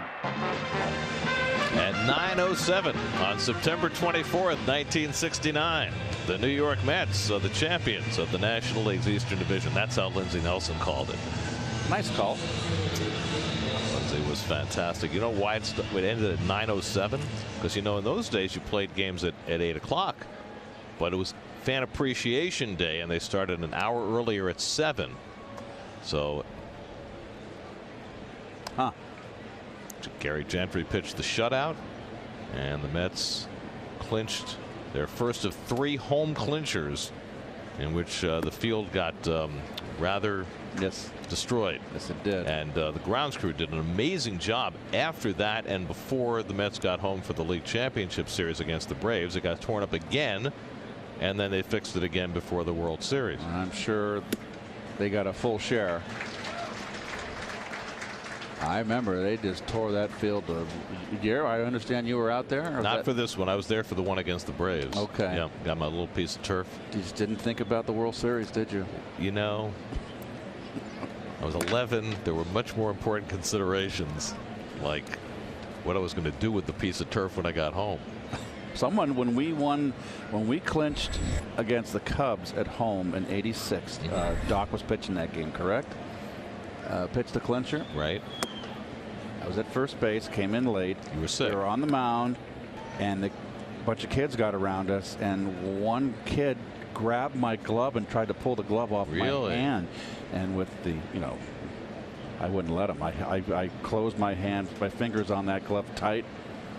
And then I made a move after him, and he backed off. He ran away. Broxton drives it out to center, and Fowler's got it 1 out. Well, by '86, nobody was getting allowed on the field. That all changed from, I think, in the 1980 World Series. Remember with the Phillies, and they brought the police, yes, the horses out on the field to make sure that nobody would go on the field. Horses on the field. What about to be a pop-up?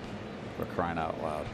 That's a good question. And they did it in the World Series, too. Horses can move quickly, Yeah, so quicker than me. So by '86, it was rare that fans were allowed to run on the field without being bombarded by security. He had his hand up, both hands on my glove, and I had my arm over someone's shoulder. I just got there. It was Doc and Carter, and I put my left arm over. Actually, it was my right arm. That's my glove hand, and he tried to yank that glove away from me, and I said, it's not happening. Have you ever watched the video of Johan Santana's no-hitter and what happened immediately afterward? No. There was, everybody mobbed Santana on the mound. D'Arnaud grounds one to short, and Young with the overhand throw low, but Goldschmidt handles it, and they get D'Arnaud for the second out. As the team is celebrating at the mound, some fan tried to join the celebration, and the security guards just buried him. You should check out the video at some point.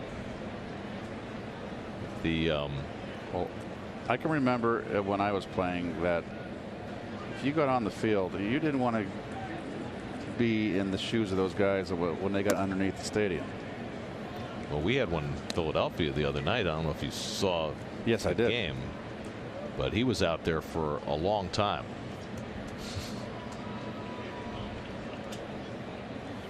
Syndergaard grounds one up the line, foul, and it's 1-1. Yeah, it's not a good idea to run on the field at any time. Agreed. For any reason, if you're not authorized to do so, because it's not going to end well.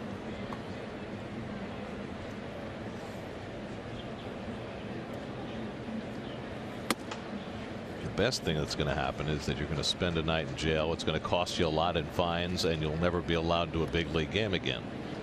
That's the best that could happen. Syndergaard struck out his first time up. And he hits one in the air to deep center field. Back goes Fowler to the warning track. Back near the wall. It goes off his glove. Over the fence. It's a home run. Syndergaard with a home run off Fowler's glove and over the wall. Syndergaard's 5th career home run.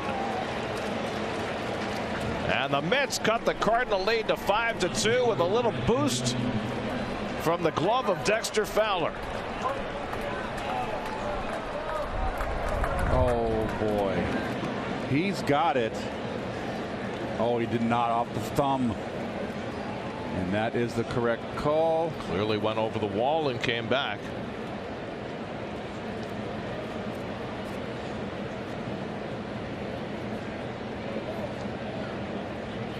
Oh my gosh, that is embarrassing.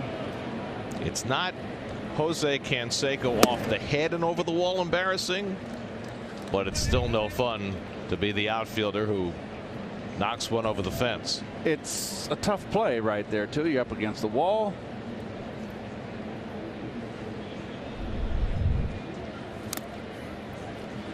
By the way, here's the swing by Syndergaard. 5 career home runs now for Noah. By the way, we referenced the Canseco off the head home run. You know who hit that ball? Jose Martinez's dad. Right. Carlos Martinez hit the ball that went off Canseco's head and went over the fence. One of the most memorable outfielder aided home runs in history. And I don't know if Jose is thinking about that right now, but I bet his dad is somewhere.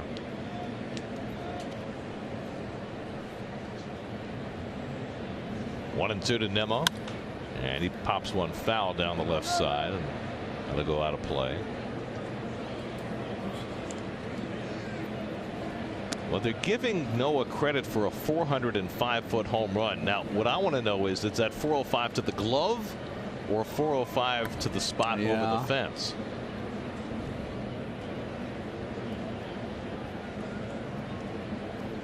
Right now, Noah would just like to put up a few more zeros on the mound. And Nimmo goes down swinging on the curveball, and that retires the side. But the Mets' second home run of the day, with a little help from his friend Noah Syndergaard, clears the wall. Glove over, home run. 5-2 Cardinals in the 4th. Inning, 5-2 St. Louis. I want to apologize for something I said a few moments ago. I referenced Carlos Martinez, Jose Martinez's dad, who hit the home run. They went off Jose Canseco's head for a home run. Carlos Martinez passed away several years ago, so I just wanted to apologize to the Martinez family for that. At a very young age, too. He was only 40 when he died in 2006. Matt Carpenter leads off in the bottom of the 4th. Carpenter has struck out and fly to center 0 for 2. His 3rd time around the batting order for Syndergaard, who's given up 5 runs and 6 hits over the first 3 innings. 2 of those runs unearned. And Carpenter goes around on the half swing on the changeup, and it's 1-1. And Carpenter takes those. He's not going to do it here, it looks like. But when he takes a practice swing, he goes halfway, almost up to the label, and choking up with both hands to take a practice swing.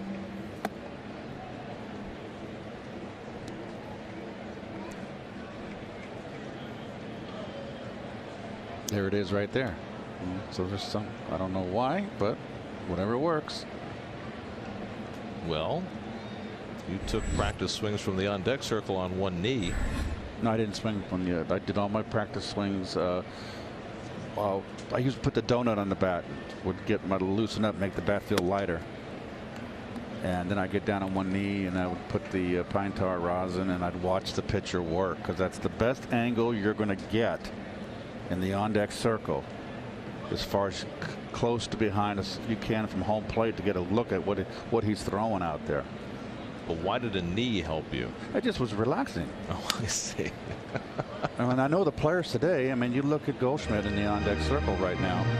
Goldschmidt standing up. All hitters today, they stand up, and some of them try to pretend like they're in the actual batter's box. And I mean, that's fine. I kind of understand that, but I always got down on the knee, which I think was pretty normal in my day.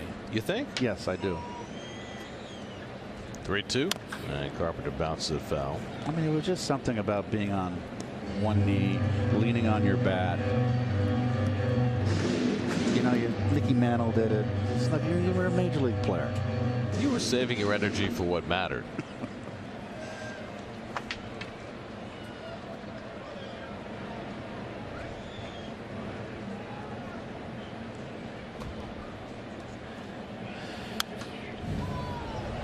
Carpenter making Syndergaard work, and that's been a theme. Noah threw 62 pitches in the first 3 innings, and he's about to throw his 8th pitch of this at bat to Carpenter. And it would be his 70th pitch coming up here. And we're not even recorded an out in the 4th inning. And after the Mets failed to have a starter go 5 innings each of the last 2 days, that puts that much more pressure on the bullpen. And Carpenter takes strike 3 called. And that's the 5th strikeout for Syndergaard, 1 down in the 4th. Looks like Bruce Dreckman has a little bit against with a left-hand batter, has a big outside corner. Gives the close one to the pitcher. There you go. That's what I'm doing, Garrett. Look how intent I am. I'm watching the pitcher. Got the eye black. I didn't racing stripes. Look like a man on the move. Goldschmidt lays off a curveball and it's ball 1. Goldschmidt singled to center to drive in a pair in the 2nd inning. 1 for 2 on the day. Now has an 8-game hitting streak.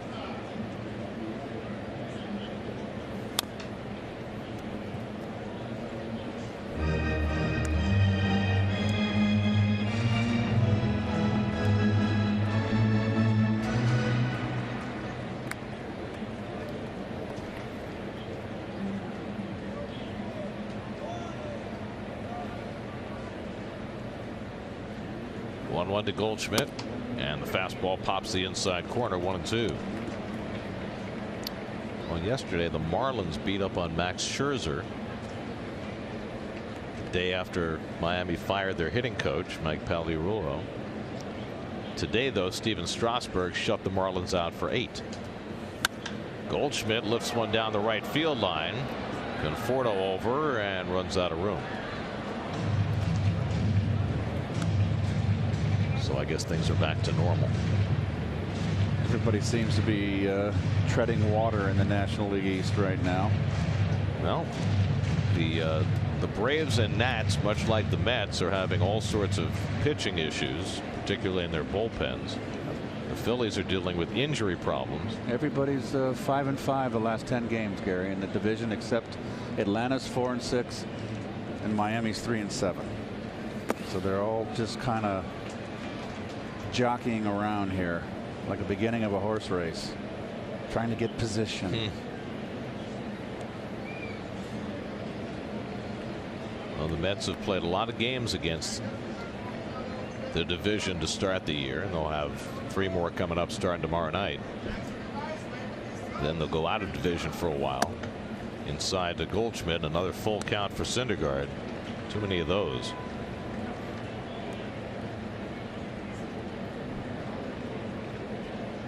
Already a 6-3 ball count. He's already walked 2 today. And now Goldschmidt hits one toward the hole. Diving stop by Rosario, but he can't throw him out. And Goldschmidt's got an infield hit.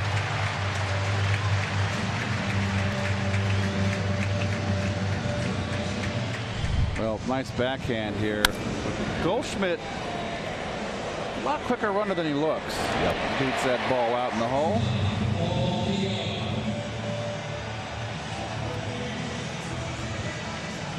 He smells the hit.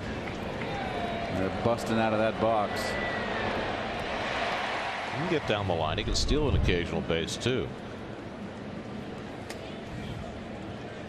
Might even try it here with Paul DeYoung at the plate. DeYoung is singled and hit a soft liner to second.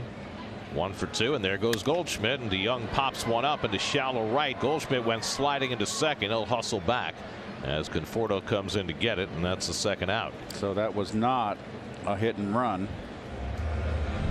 Straight steal. Excuse me. He's a smart player. Good time to steal the base right there. Got the first pitch. Try to get in scoring position. See Cano try and deke him into thinking that there was a play. Slid but popped right up and had plenty of time to get back. Well, nice effort on Cano. Gets him to slide. But you know, if a base runner gets help from his coaches there, you got to have the bullhorn. It'll scream and tell him to get back, get back. That's where Bobby Valentine's voice had to come in handy. Oh, he could be heard anywhere. Here's Marcell Ozuna, right? Yep. Yes, Bobby had a even when he talked to you normal, his voice was loud. He said that's what got him in trouble, is that as a manager with the umpires, said no matter what he said, they could hear what he was saying. That's all right. It's good for them once in a while. Ozuna has struck out and drawn a walk today, 0 for 1. Goldschmidt at first with 2 down.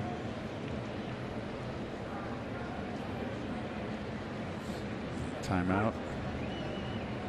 Yep, a little bit too long. You see how when Noah's in the stretch here, he has to break up his rhythm because he's had such difficulty. I think it affects his rhythm as far as throwing home. Gets him out of rhythm. He's not a real rhythmic pitcher with his motion.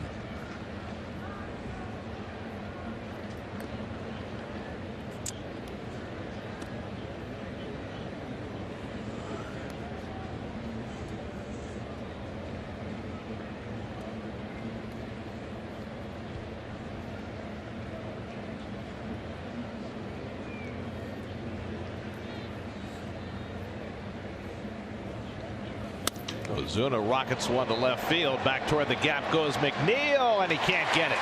Or Nimmo plays it off the wall. Goldschmidt will score. Ozuna pulls in at second with an RBI double. And it's now 6-2 St. Louis. First hit of the series for Ozuna. And the woes continue for Syndergaard. And hit number 8. It's now 4 earned runs, and they're just, he's not beating them with that fastball. Ball was just hit too hard for Nimmo to get there.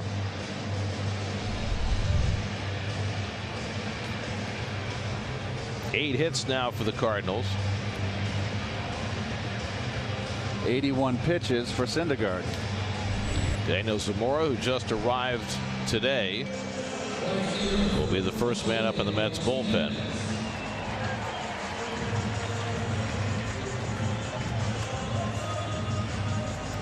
Friday night, Jason Vargas went just 4 innings. Yesterday, Chris Flexen went 4 1/3, and now Syndergaard has given up 6 runs over 3 2/3, already at 80 pitches.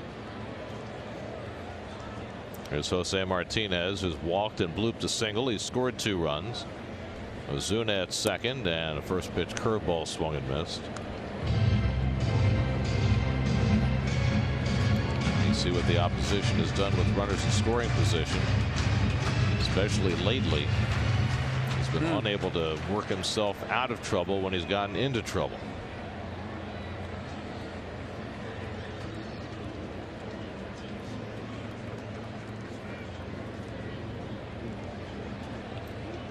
But But if you look at the overall numbers last year, Syndergaard gave up almost as many hits as innings pitched. And now in this season, he's given up 30 hits in 27 2/3. And you just don't figure that for a guy who throws the way Noah does. Well, they're on him. I mean, they're covering him today. This is 2 outings now that have been very subpar for Noah.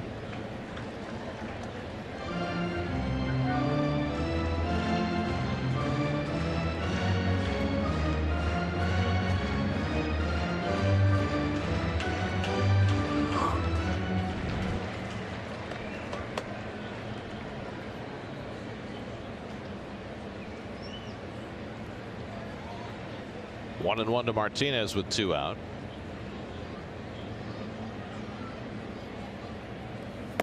And he chases that slider, and it's 1-2. Boy, he's one of those hitters, Gary.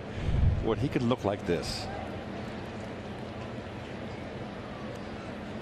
I mean, just as bad as you could look. But you know what? He just lets that roll right off his back. And the next pitch is liable to hit a line drive. Exactly.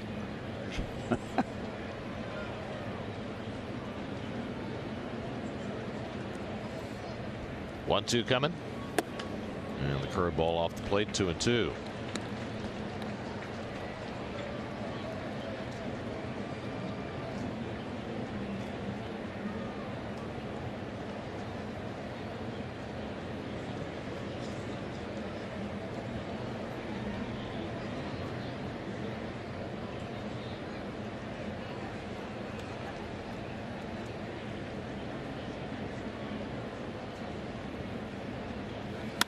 And Martinez lofts one to center, and Broxton is there to make the catch.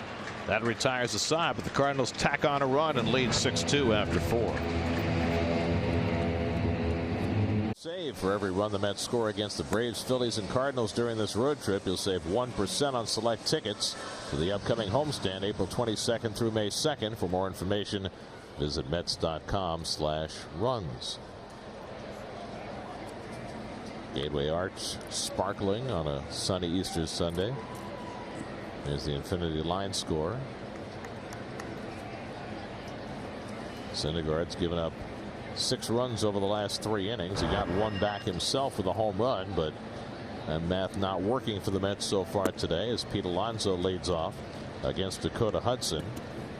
Alonso's homered and walked today against Hudson, whom he very much wanted to face, and we've done a little more investigating. We gave you his college numbers when he was at Florida and Hudson was at Mississippi State. He was 0 for 4 from what we were able to tell. We have got the results of a Cape Cod League game in 2015. Pete was playing for the Bourne Braves and Hudson for the Hyannis Harbor Hawks, and Alonso went 1 for 3, a single and 2 strikeouts. So you'd have to say, from the evidence that we've been able to gather with our investigative reporters, that Hudson had the advantage on Alonso coming into today, and perhaps that's why Pete was so revved up about facing him again. This time he grounds one to short, and DeYoung comes in to get it, and it's the first time today that Hudson has retired Alonso. 1 away. Good little sinker there, got under his bat.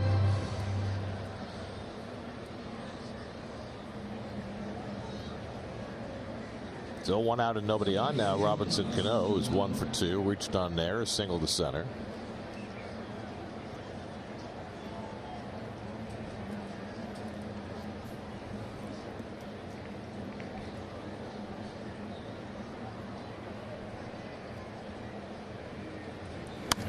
And Robbie fouls one down the left side, 0-1.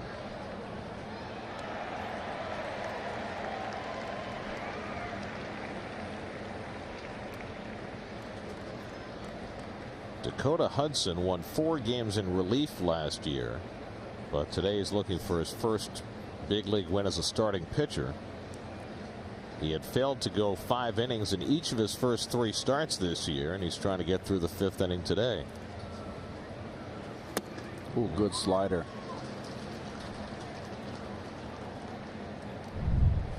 Down and in slider. They can put it there all the time, Gary. Tough way to make a living with a bat in your hand. Yeah, it's the all the time part. Sometimes it's elusive. Bounces that one, and it's 1-2 to Cano with Michael Conforto on deck. So we mentioned Strasburg today in Miami. 8 innings, no runs, 2 hits, 11 strikeouts. That's a good day. Nats beat the Marlins 5-0. So Washington back to 500 at 10-10.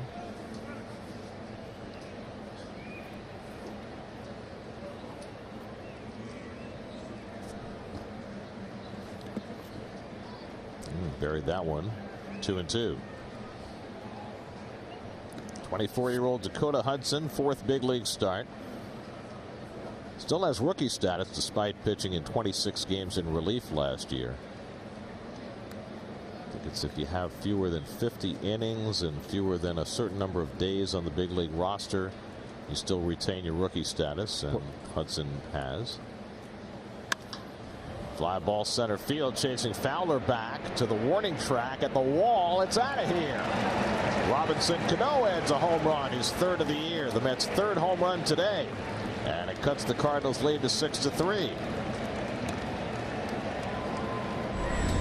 That ball carried. Effortless swing from Mr. Cano, and the fact that he's starting to define that other off field, center field over to left center. He's having a really good series here at the bat. Hey, Robbie. To say he is on his way out of his slump. Good riddance. Ball landed about the same spot Syndergaard's home run did. This one didn't need a boost from Fowler's glove. So the Mets cut it to 6-3, and now Conforto takes a strike. Well, here's the swing here. Looked like a slider out over the plate. I didn't think he hit it that. Cut the good wood on it, but obviously he did. Just barely got in. Balls are flying all over baseball. And more people are talking within the game about the fact that there is certainly a little more life in the baseball this year. Home runs are way up. Runs scored are way up. Fly ball shallow left center. On comes Fowler, and he runs it down to retire Conforto, 2 out. I mean, normally in April, run scoring is depressed somewhat by the weather. Right. But this April, the numbers have skyrocketed, which certainly has made everybody a little suspicious about the composition of the old Horsehide. Ooh, good call, Garrett. Horsehide. Oh.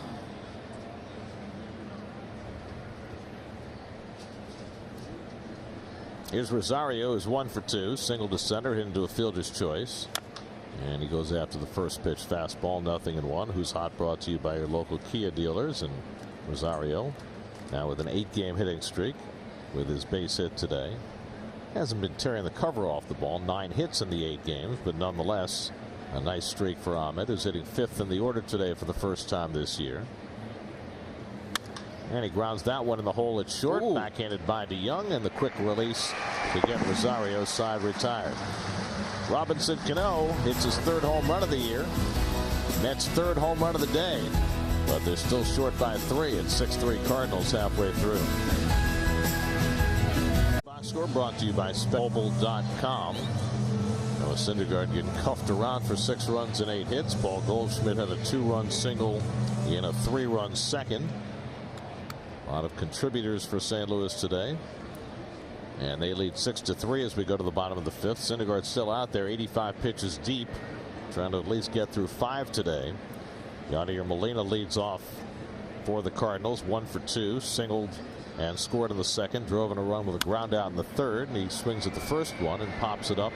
Cano retreating, gives way to Broxton, who makes the catch, 1 out.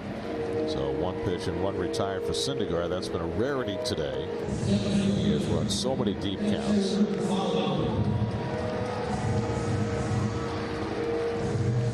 Well, he's getting near the end of the line on his pitches here. That's that bullpen action up in the 4th inning.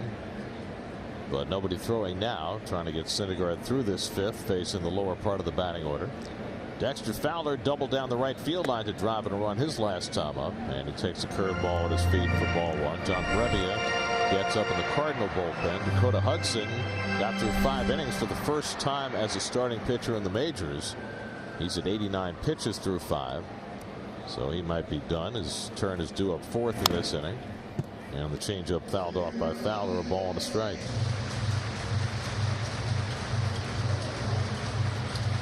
Syndergaard does a little housekeeping.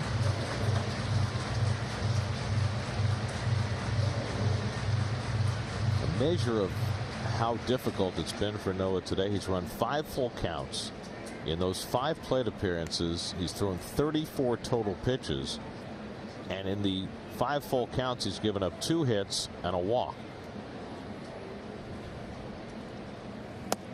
Fowler thinking about a bunt with Rosario, the only man on the left side, playing back. But that's a strike, 1-2. And now Rosario can go back with a little more impunity with 2 strikes.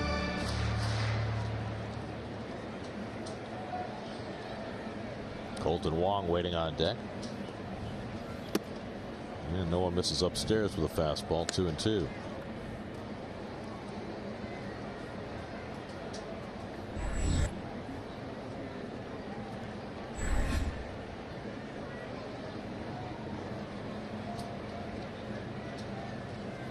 And Fowler lofts this one out to deep right field. Back goes Conforto, and he runs it down. Terrific play by Michael Conforto, getting back on a ball hit over his head.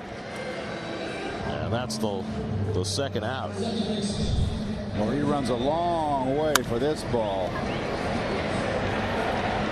Nice over-the-shoulder catch on the run.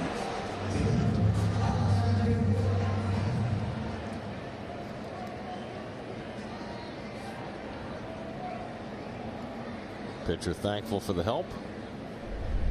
2 out and nobody on. Now Colton Wong, who's 1 for 2. So Syndergaard with a chance for his first 1-2-3 inning of the day. Jay Jerko has come out on deck. He'll pinch hit if Wong keeps the inning going. Wong singled in a run. That was the first run of the game back in the 2nd inning. And he hits this one past the mound. Cano to his right sweeps it up.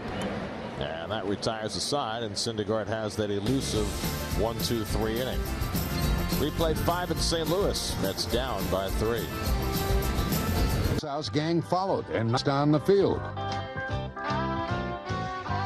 With him on harmonica, Martin's Mudcat Band exasperated Frankie Frisch with its dubious attempts at cowboy tunes. We are Mudcats, we're tough as wildcats, and our ears are made of leather, and they flop in windy weather. Casual hammer, we're tough as a pine knot, we're from Oklahoma, can't you see? That's classic stuff, right? The Gas House Gang, Pepper Martin, Ducky Medwick, Dizzy Dean, Leo DeRocher, Frankie Frisch. John Brebbia on to pitch in the 6th inning for St. Louis. Brebbia's 2nd appearance in the series. He worked a 1/3 of an inning on Friday night, got 1 big out in the 8th inning. And he gets the breaking ball over for a strike to McNeil, 1-1. We check in with Steve Gelb. Steve?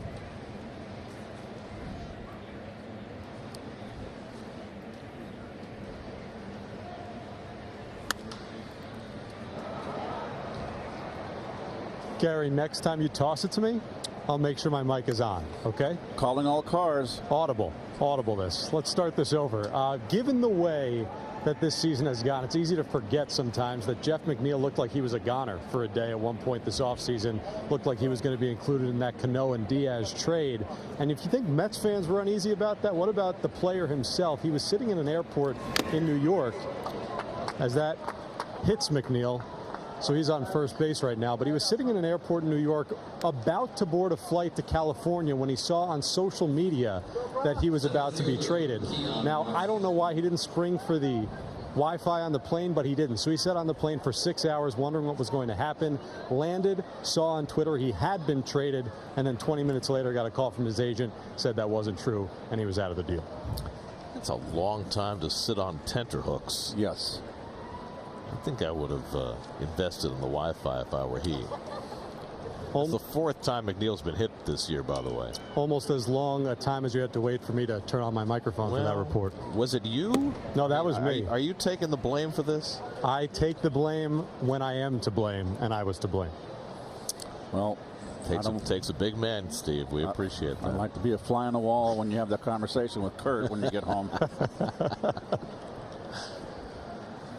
That's the leadoff base runner. Keon Broxton is 0 for 2 today. Lined out to center field his last time up.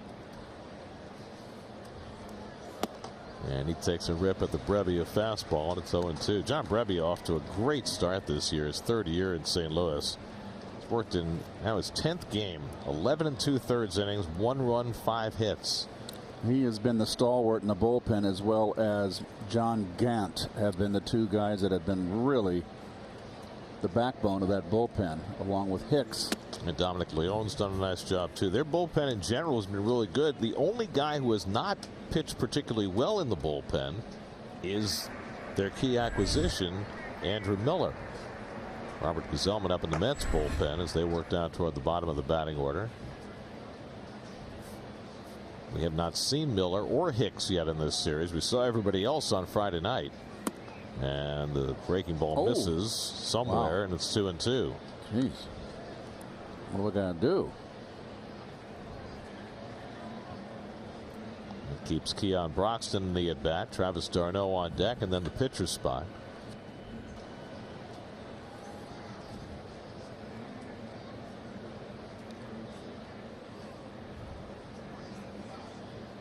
And Broxton gets another slider, and this time he goes down on strikes. So Brebbia kept going back to the breaking ball, and he eventually gets Broxton. Broxton having a hard time with the breaking ball. So 1 out and 1 on. d'Arnaud coming up. Syndergaard for the moment is out on deck. Noah had 85 pitches through 4, but he had an 8-pitch inning in the 5th, so he's at 93 now, and he could conceivably give the Mets another inning. And d'Arnaud goes after that slider and misses. 0-1. Well, he's just painting that thing. It's not coming right out of his hand. I could spit out of a computer. And he's in black, outside corner. Brebbia is throwing his slider 42% of the time this year. That's about the same as last year. He's having better results this season.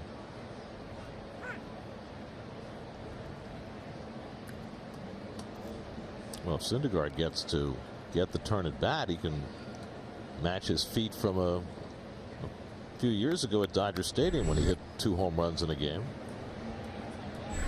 One of only 2 Mets ever to do that. Walt Terrell. Yep, Wrigley Field. 84, right? Yep.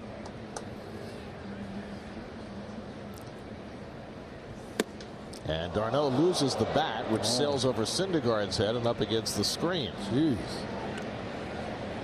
Almost took out his pitcher. Give me some sticky stuff. Noah thanking the bat boy for relieving him of the duty of knocking that bat down. I mean, he's big and strong, but you know, you don't want to be trying to catch flung bats unless you're Luis Guillorme.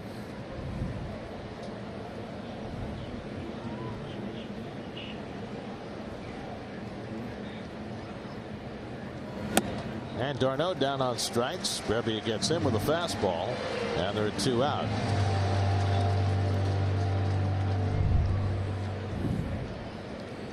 Well, here it is again. Good. Molina throwing behind McNeil as the bat was sailing. He thought maybe McNeil would be distracted. Yeah, it's a smart play. Well, Syndergaard's been called back, and Dom Smith's going to come up to pinch hit. So Noah is done after 5 innings, having given up 6 runs and 8 hits today. And now Dom Smith will try and get the Mets closer. 2 out and a runner at first. Andrew Miller is up in the bullpen, and Mike Schultz is coming out. Looks like he's heading toward the home plate umpire. And he's going to make a double switch and bring his lefty Andrew Miller into the game to face Dom Smith. So Brebbia hits a batter, strikes out a pair. He'll exit. We'll be right back to St. Louis. Second straight rough day for Noah Syndergaard. The highlight of his day was his home run, but he gave up 6 runs over 5 innings of work after giving up 5 runs in 5 innings in his previous start. Lane Thomas comes in to play center field. He'll bat 9th, and the 33-year-old lefty Andrew Miller on to pitch. And as Gary mentioned earlier, having a tough run at it so far. The 5 walks in 6 2/3. Comes in to face Dom Smith, who takes low and in for ball 1. Big guy on that bullpen for Cleveland. Well, Miller battled knee injuries each of the last 2 years. He also had a shoulder issue that shut him down late last season, and didn't have a particularly good year for the Indians last year, but the Cardinals figured if he's healthy, he's still a great weapon. And he appears to be healthy. He's just not pitching particularly well. They signed him to a 2-year, $25 million contract. We first saw Andrew Miller as a starting pitcher with the Marlins way back when, but he really found his niche as a multi-inning reliever. And he misses away to Dom, and it's 3-0. When he's at his best, that slider is just unhittable. Well, it's just got a lot of break. That's all there is to it.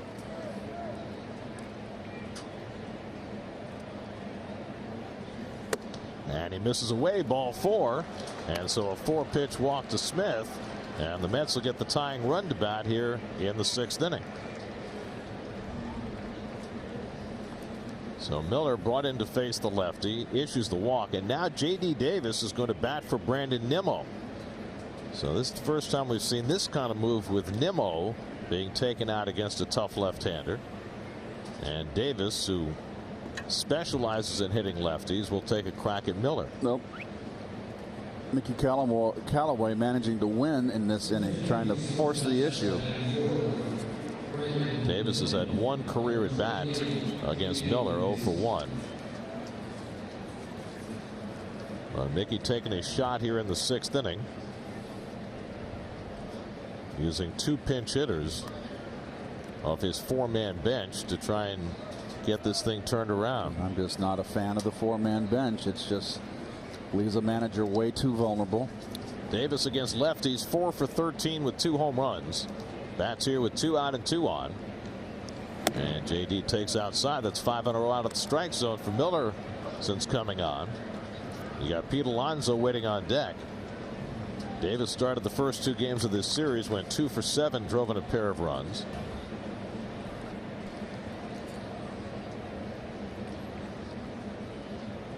McNeil at second, Smith at first. And there's Miller's first strike.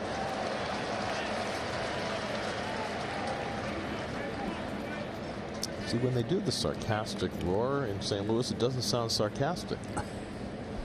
It sounds truly genuine. They were really happy for Andrew Miller that he threw a strike. It's a different world, Keith.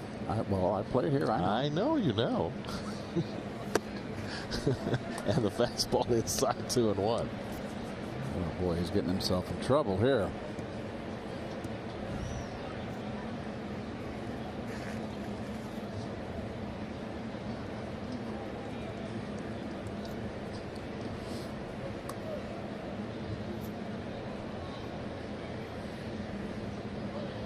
Two and 1 to Davis, and the slider into his feet. It's 3-1. And he is really painting himself into a corner with Alonso looming on deck. And no one up in the bullpen, and it is on Andrew Miller. Well, they're on the phone right now. Someone's going to get up, but it's a day late and a nickel short.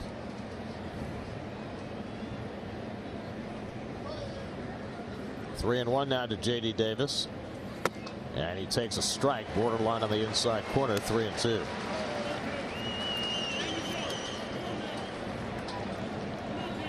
So that'll get McNeil and Smith moving with 3-2 and 2 down. John Gant just starting to loosen in that St. Louis bullpen. 3-2 to Davis, and he pops it up. Wong going out, calling all the way. And the side retired. So Miller gets the big out in the 6th, keeps it 6-3 St. Louis. Dan Byron, Marissa, and the WPIX 11 Morning News crew with breaking news, traffic, and sports, plus the latest weather to keep you in the know. Mornings from 4:30 to 9 on the WPIX 11 Morning News, New York's very own. Changes for the Mets. J.D. Davis, who pinch hits, stays in at third base. Jeff McNeil goes from third base to left field, and Robert Gsellman, who had a huge hand in the Mets win here Friday night, comes on to pitch. Well, you got those two outs there in that big jam, the opening game of the series that the Mets won. Recorded those 2 outs in the 8th inning, and now in to kind of hold the fort here. Lane Thomas just into the game in a double switch, leads off in the home 6th. Thomas started his big league career with a bang on Friday night. First big league plate appearance at a 2-run homer off Seth Lugo. And then he popped up in the game yesterday against Paul Sewald. Good sinker by Gsellman in on his hands, and it's 1-1. So Syndergaard threw 93 pitches over 5 innings. He allowed 6 runs, 4 of them earned on 8 hits, 2 walks, 5 strikeouts. Another rough outing for Syndergaard. It's not going to help his earned run average. No. It will only go up. It was 5.63 at the beginning of the day. It is now 5.90. That is unsightly.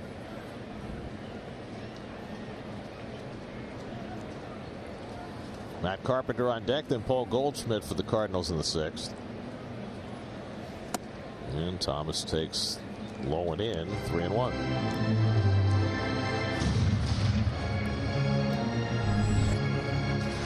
Mets began the day with a staff earned run average of 5.61, which not only is the worst in the National League, it's the worst by a half a run than anybody else. Grabbed by Alonso on the grounder by Thomas, and there's 1 out. It's just shocking, isn't it? Yes. New York Mets baseball is brought to you by Lexus. Experience amazing.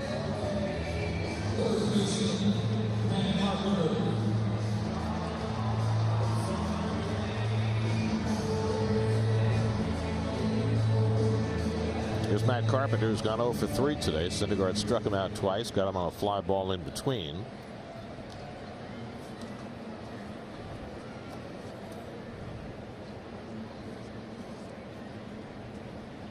Carpenter was one of those 2 outs Gsellman got on Friday night. He came into a 1st and 3rd 1-out jam with the Mets holding a 1-run lead. He got Jed Jerker to pop up and then fell behind Carpenter 2-0, but got Carpenter on a ground ball to get through that inning. A weak ground ball, so he just really did. It was a fabulous job. And then after that, I think that Robert emoted more than we've ever seen him on a big league diamond. He's so cool. Southern California guy. He generally does not get all riled up. But he was pumped. He's a laid back sort.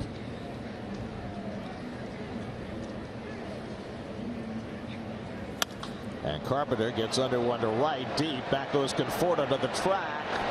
And he has room to make the catch. Carpenter just missed one. And that's the 2nd out.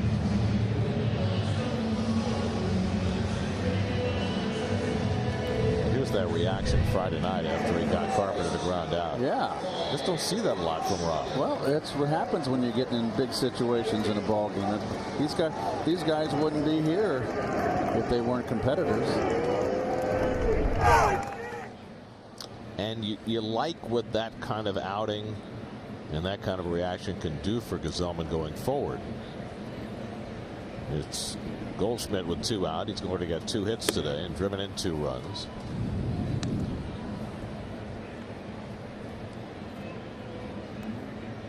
The Giants finally won a game today.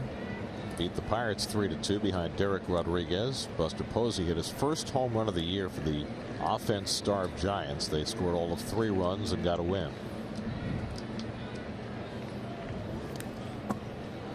Pirates had won 5 in a row and had the best record in the National League going into the day. But Chris Archer was outpitched by Derek Rodriguez.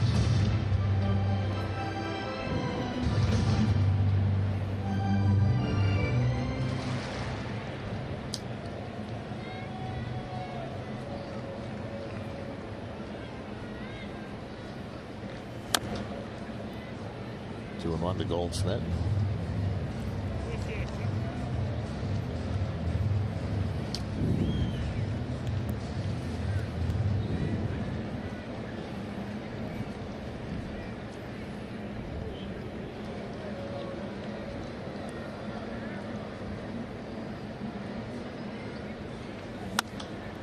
It's this one out to left center, easy for Broxton, and that retires the side. So Gazelman gets him out 1-2-3 in the bottom of the 6th. That's still down by 3. What I thought, because leaped out, but I mean, yeah, it's definitely something I think about, and I mean, it's just because it's happened before in the past, and I'm just like, oh boy, like it feels fine, and it felt fine going in. The trainers felt prying around, picking and prying, and they're just like, all right, well, we don't think it's broken, and then the X-ray confirmed that. So thank you God. Pete Alonso, after being hit on the hand by a pitch yesterday, the indignity of it is he got hit, but he swung the bat, so it was a strike. He didn't even get to take first base. Now facing Andrew Miller in the 7th. This was yesterday. Fastball ran in on him. Got his top hand. He said that his left hand had been broken 3 separate times in situations like that, once in college and twice in the minor leagues. And this was his right hand, which has not been broken and still has not.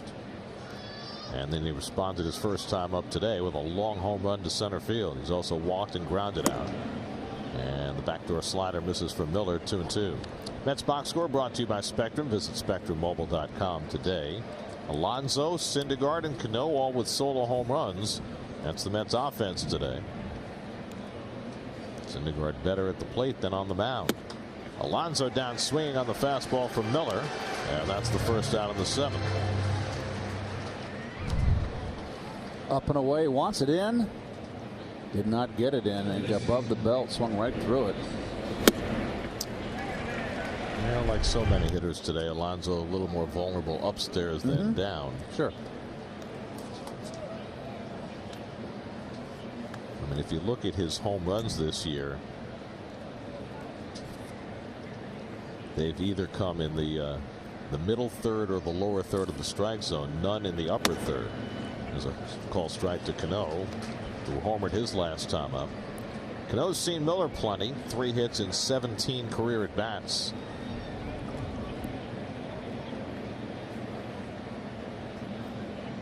Robbie's 2 for 3 today. Reached on there, singled before the home run in the 5th, his 3rd of the year, and he gets hit.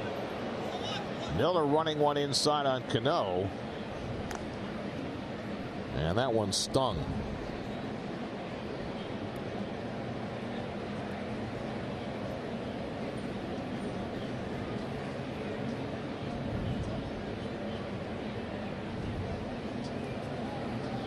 He's already got a guard on that wrist.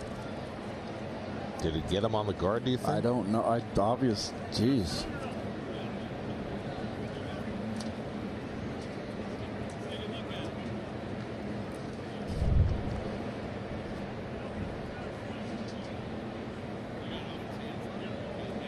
Got him on the underneath, hand. it lifted it up.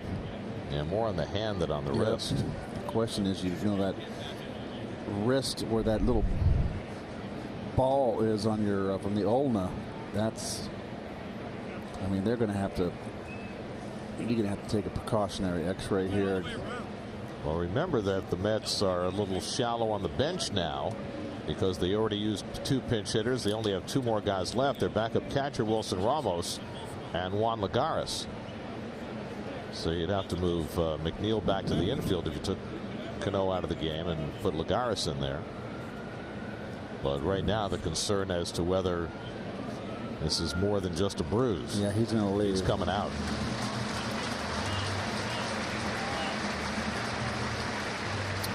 So that one really hurts.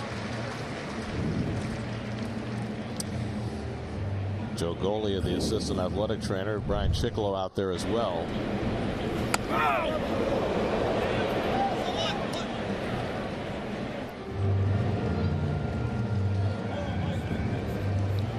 Let's just hope that it's not any fracture or break.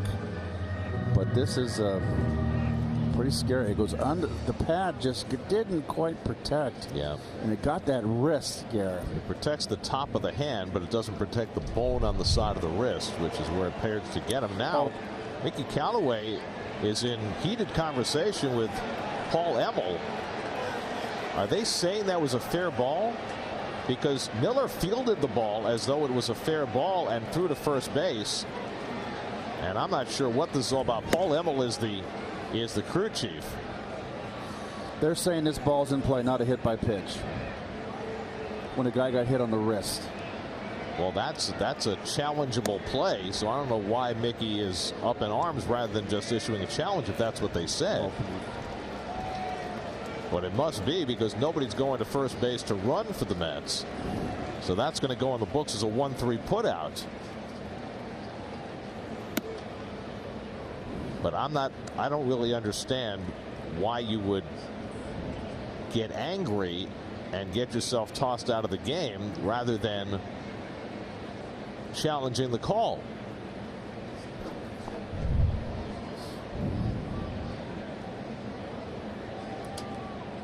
I mean, Miller immediately fielded the ball and threw it to first base while Cano was in pain. And it would appear as though they are calling that a fair ball and an out. And I guess what they would then say is that because Mickey didn't challenge it in time, because they were attending to Cano, because you only have 30 seconds after the play is over, right? That must be what the ruling is here. So they're just making a muck of this game.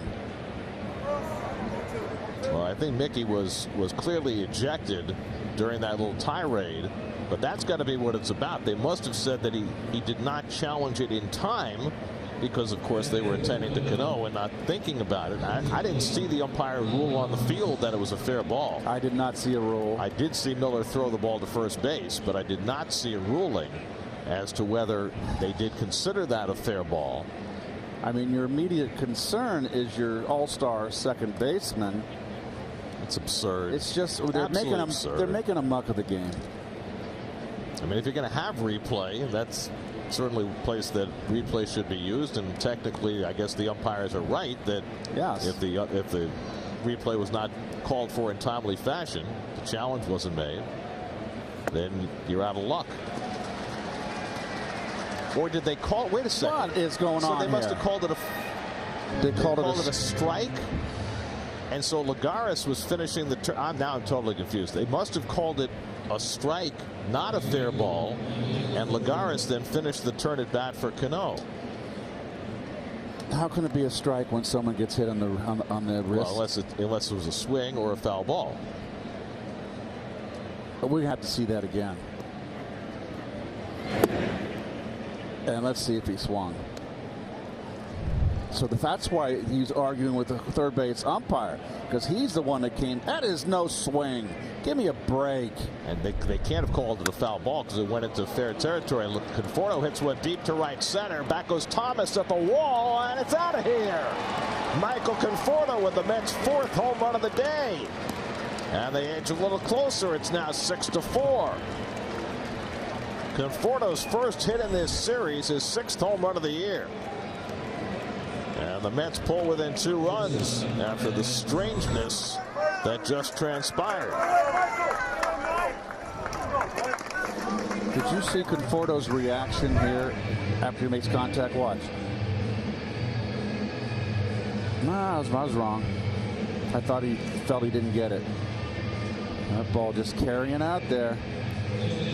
That's going to be all for Andrew Miller. Conforto hits a home run off Miller. And they'll bring in a right-hander to face Rosario. We'll be right back to St. Louis. The former Met farmhand in for the 2nd time in this series. And he's another one of the stalwarts of this pen. Look at that sparkling earned run average. A lot of walks.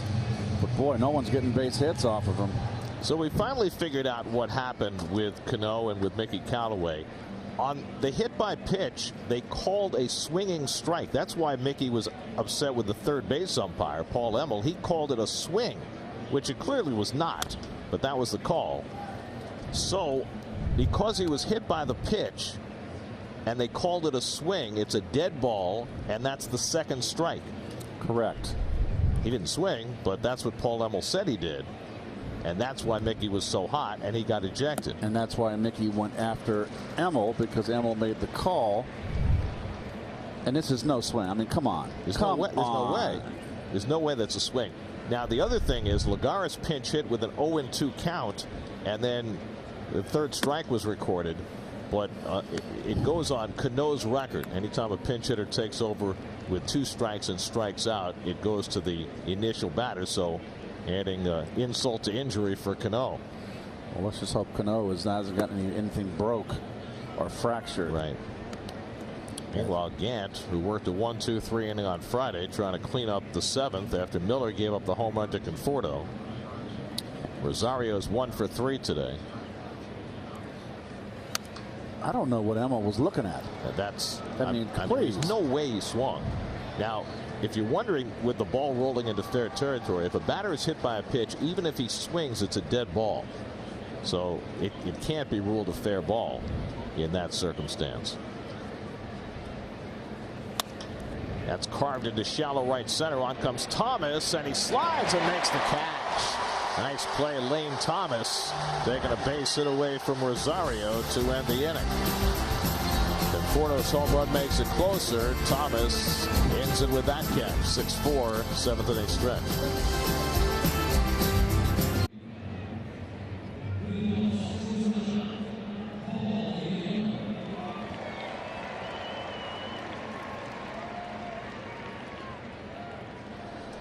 Home 7th inning. Paul DeYoung leads off against Robert Gazelman and takes a strike. Jeff McNeil, his 3rd position of the day, moves to second base. Keon Broxton moves from center field to left field, while Lagares, who pinch hit, stays in center after Robbie Cano left hit on the wrist by a pitch that was called a strike. The Mets are left with just Ramos on the bench. 0-2 to DeYoung. And to make things worse, and we'll show you this in a little bit, our guys in the truck went back and looked, and the third base umpire, Paul Emmel, did not appear to call that a swinging strike in real time. There was no evidence that he was ever asked or ever made a call. Well, he's not going to offer his help unless home plate umpire asks for help. So by the time he was asked, it was when Cano was down on the ground writhing in pain, and the 2 umpires talked, and it appears that's when Emmel told the home plate umpire Bruce Dreckman that he had ruled a swing. And look at the upper left part of your screen here. Here's the pitch. Now again, Dreckman didn't ask for help. He's not even looking at Emmel. Exactly. Now, once Emmel makes the call, then the clock should run. See, Molina was talking to Dreckman. I think he was asking whether it was a swing. But it wasn't until much later, as DeYoung pops one up, McNeil going out, he's got the call and makes the catch, 1 away. It's not till much later that Emmel comes down to talk to Dreckman, tells him that it was a swing, and it wasn't until after that that Mickey Callaway found out, and that's when Mickey went nuts and got ejected from the game. All because of challenges and the changes. I mean, in this case, just a bad call, and you can't challenge a check swing call. That's true. You can challenge a hit by pitch, but you can't challenge a check swing. Here's Ozuna, who's doubled in a run, 1 for 2 and a walk today. So the Mets, who were down 6-2 in this game, have made it closer on home runs by Cano and Conforto, and now Gazelman trying to keep it right where it is. He's faced 4 batters, retired them all.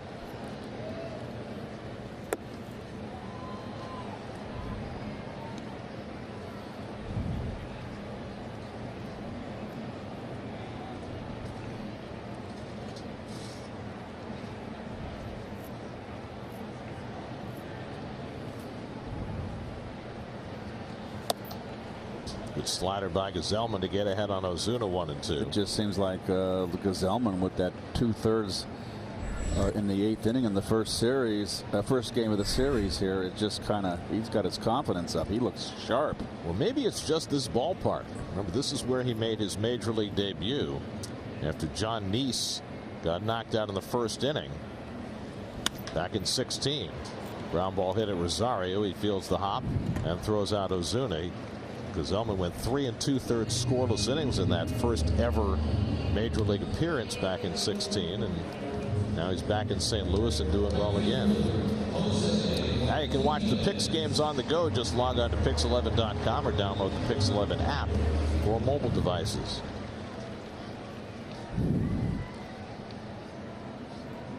So 5 up and 5 down for Gesellman. 2 out and nobody on. Now Jose Martinez, who's walked and blooped a single. He's scored 2 runs.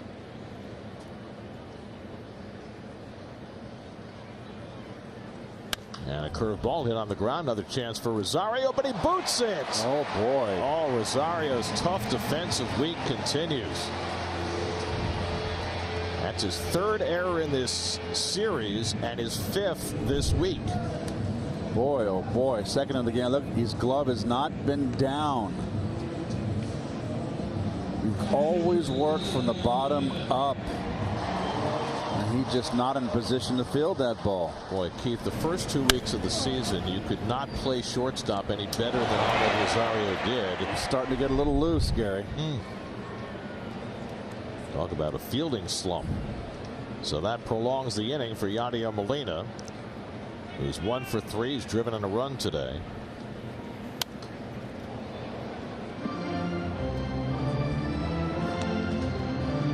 Rosario made 2 errors in the first inning of the game in Philadelphia that Steven Matz started Tuesday night, where Matz never got an out and was exacerbated by Rosario's errors.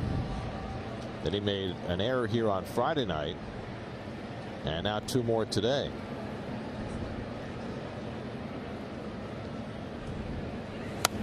Molina shoots one foul just past the chin of the on-deck hitter.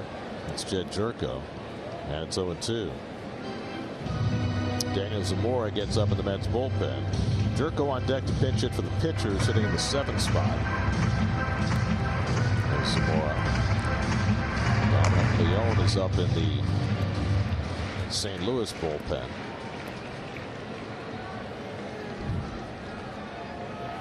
Gesellman ahead on Molina, 0-2. He already has an 0-2 hit today. He takes that curveball high, and it's 1-2. Gesellman falling off the mound on that last pitch, doing a little work on his landing area.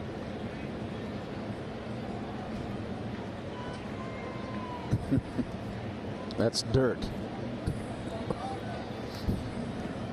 Thank you for the assessment there. That was some high quality analysis. I've never seen a shot like that before. We are so innovative. And Alonso reaching around the runner and saving Gesellman an error on that pickoff toss.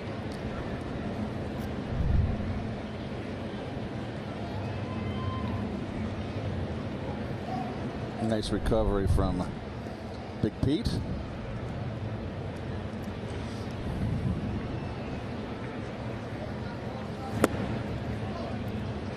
Just missed to Molina, 2-2.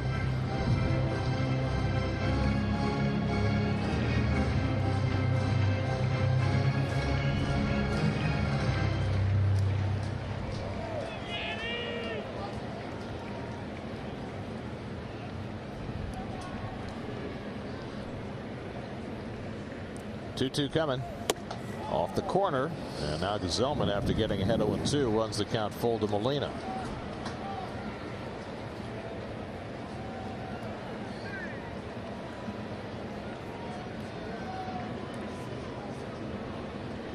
So now Martinez will be in motion. Alonso continuing to hold him on, leaving that right side hole open for Molina, who loves to go that way.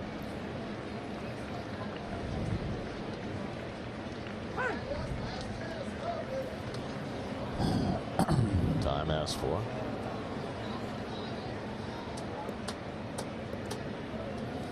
Holding on the runner, a 3-2 count with 2 outs. Just got word that X-rays were negative on Robinson Cano, so that's good news. 3-2, and Molina hits it off Gesellman's foot, carrying out to Davis. The throw to first, he got him. J.D. Davis off the ricochet, able to throw out Molina, and the inning is over. Davis, Johnny on the spot. Kick save, and a beauty. Here's your classic 1-5-3 to get the Mets through the bottom of the seventh. Still 6-4 Cardinals. Look at Molina running something out. Out-of-town scores by your local Ford dealers. The Nationals got a strong pitching performance from Steven Strasburg to beat the Marlins. Jock Peterson 2 home runs as the Dodgers lead the Brewers 5-2 in the 8th. Buster Posey hit his first home run of the year, lifting the Giants over the Pirates. David Bodie with the walk-off hit as the Cubs beat the Diamondbacks. Here's that last play. Skate save. Then the glove save. Nice stretch by Mr. Alonso. Don't pull a groin there. Be careful. It's not good to be stiff-legged like that in your stretch. It's a nice extension, though. Jeff McNeil leads off and goes after a first pitch curveball from John Gant. McNeil 0 for 2. He's been hit by a pitch today. Just 1 for 10 in this series. It's down by a deuce. They've hit 4 solo home runs today, but they'll need some more. Wow. Big curveball first pitch. And then he throws him a changeup. Gets him in a hole 0-2.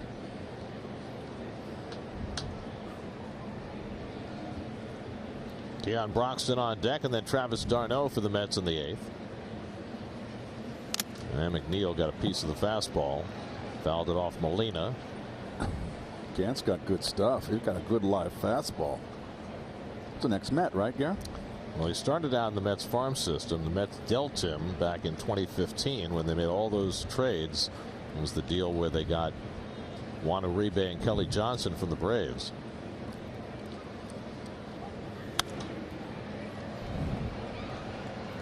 And then the Braves moved him to St. Louis, and Gant has found his niche.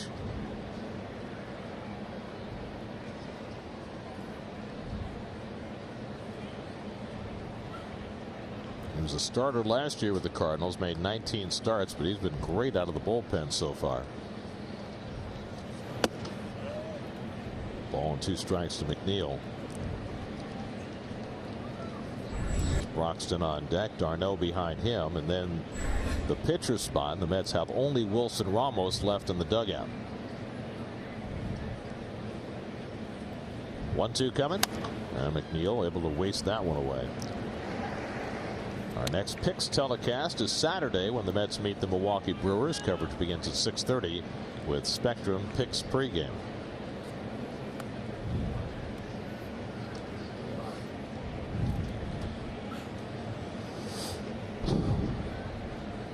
Seventh pitch of the at bat coming to McNeil, and Jeff fouls off another one.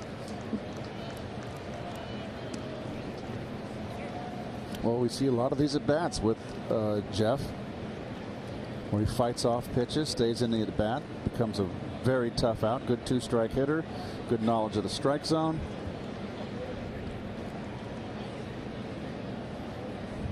Again, the 1-2. Fights off that one, running in on him. He almost takes a sweepy swing there, like he's got a hockey stick in his hands just to fight off that, get a piece of that cutter off the plate. Or a golf swing, I should use. Pitch number 9 coming from Gant, and the curveball lifted to left, and Ozuna is there waiting for it, and that's the first out of the inning. So Gant wins that battle. Took 9 pitches for him to get McNeil for the first out. And now Keon Broxton has gone 0 for 3 today.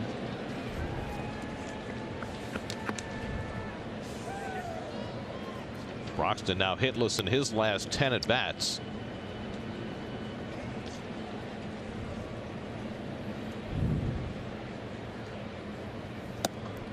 Mets have not yet seen Jordan Hicks in this series, and Hicks, of the 102-mile-an-hour fastball, is looming for the 9th if the Mets can't do anything here in the 8th.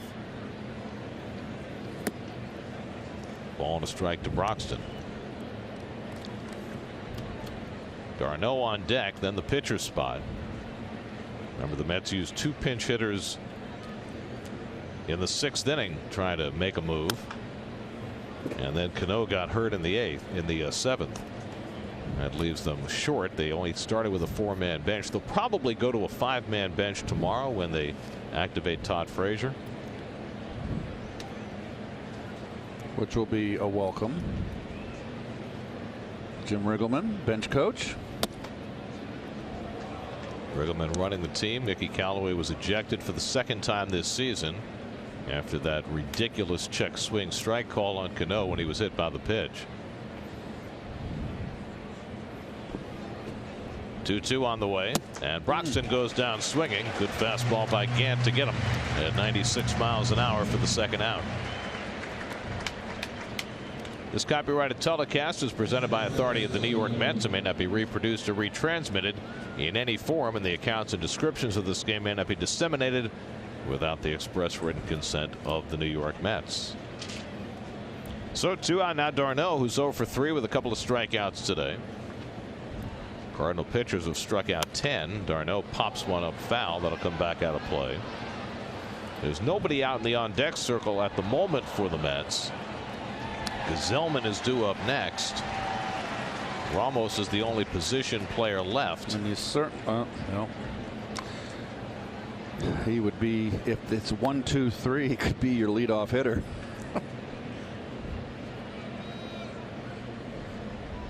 One-two coming, and the curveball bends in for a strike, and it's 0-2. And now the Buffalo is striding toward the on deck circle.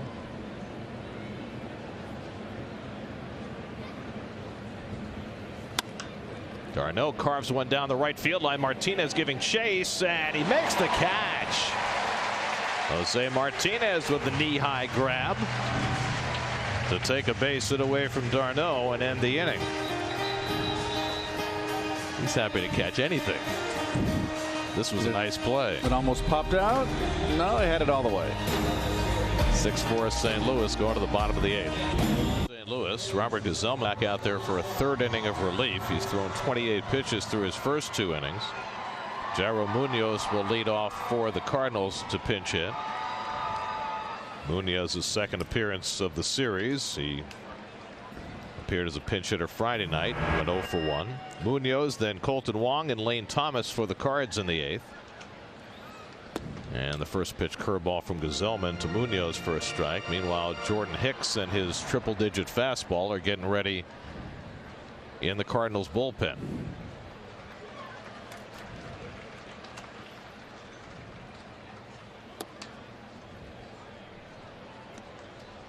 Ball and a strike to Munoz, who made his big league debut last year. Got a lot of playing time last year, nearly 300 at bats. He hit .276 with 8 home runs.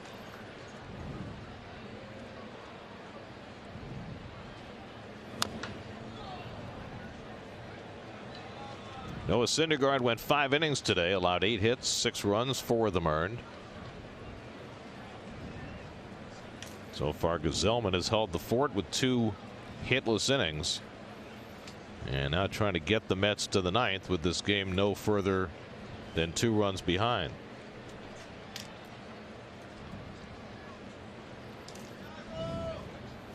And Munoz hits a soft ground ball to Alonso ranging wide. Hits Gesellman, who just gets the bag in time to beat Munoz for the first out. Well, we've had a couple adventures on these 3-1 in your scorecards. Nice feed from Alonso. He got there plenty. It's fine. Let's see how quick he is off the mound. Yep. All good. So 1 out and nobody on. Now Colton Wong, who's 1 for 3. He's driven in a run today. That was the first run back in the 2nd inning. And he flies one foul.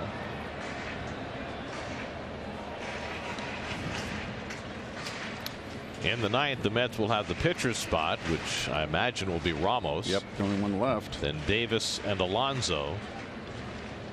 Who up fourth in the inning is Lagares, and then if the Mets get 2 men on, Conforto would get a turn.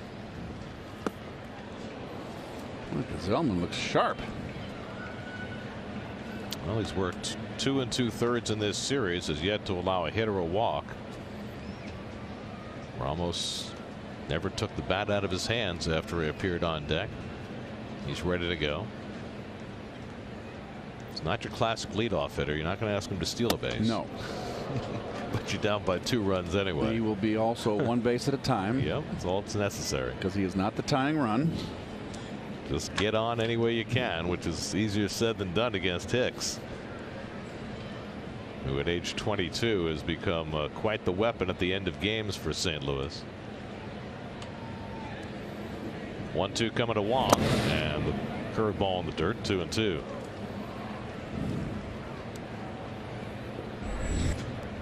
Jordan Hicks just standing around ready for the call.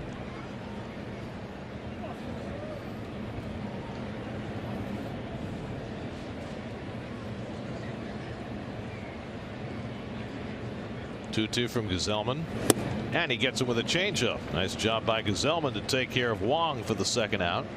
That's his first strikeout. Play of the game brought to you by your local Chevy dealers. This was a play with a little aid. Dexter Fowler, thank you very much. Off the thumb of his glove, and what his 5th career home run? Kind of fouled it up. It's yeah, 5 career home runs for Syndergaard. First one this year. First hit this year. He was 0 for 7. 0 for 8 coming into that at bat. Now Lane Thomas. Thomas is second at bat after coming out on a double switch. He grounded out his first time up.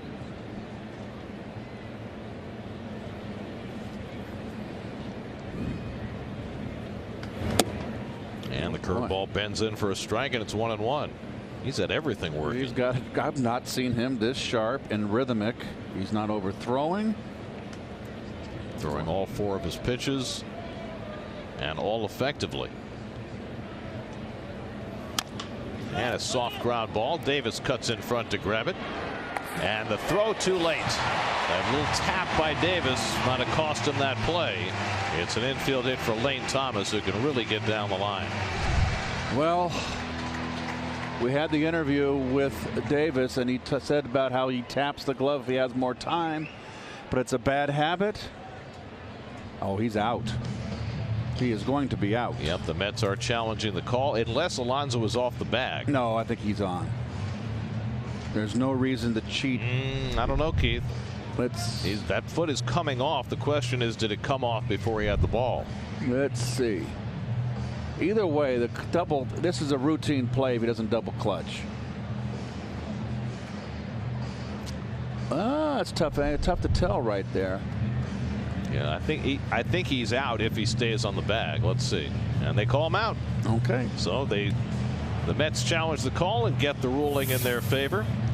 Put it in the books as a 5-3 putout, and that gets Gazelman through 3 hitless innings and sends us to the 9th, and the Mets down by 2.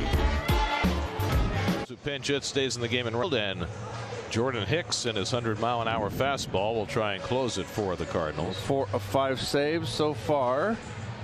8 innings pitched, the 4 hits. He has got a blazing fastball, and I have yet to see him pitch, Gareth, so I'm looking forward to this. You saw him last year, opening day at Citi Field. I've forgotten. He made his big league debut that day. That's right. And pitched twice in that opening series. Those were his first 2 big league appearances. He'll come in to face Wilson Ramos, pinch hitting to lead off in the top of the 9th. Ramos caught the first 2 games of this series, went 1 for 8, and he takes a 101-mile-an-hour fastball for a strike. Hicks is just 22 years old. Texas native who throws extraordinarily hard, and this year is throwing a splitter as well. And his slider fouled off, and it's 0-2.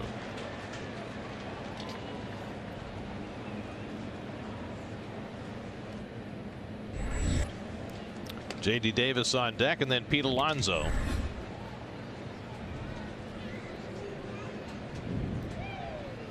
Oh, 0-2 to Ramos leading off in the 9th. And Wilson takes a fastball, strike 3 called at 102. 1 man down. That is some serious cheese.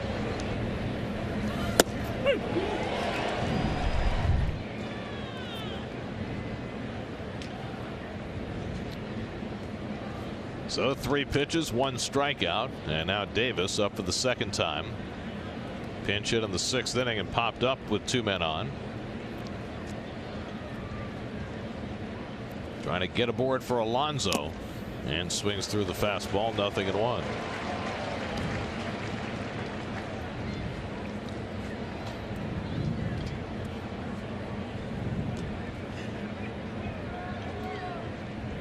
Spent most of last year as a setup man, now a full-time closer. 4 saves and 5 tries this year.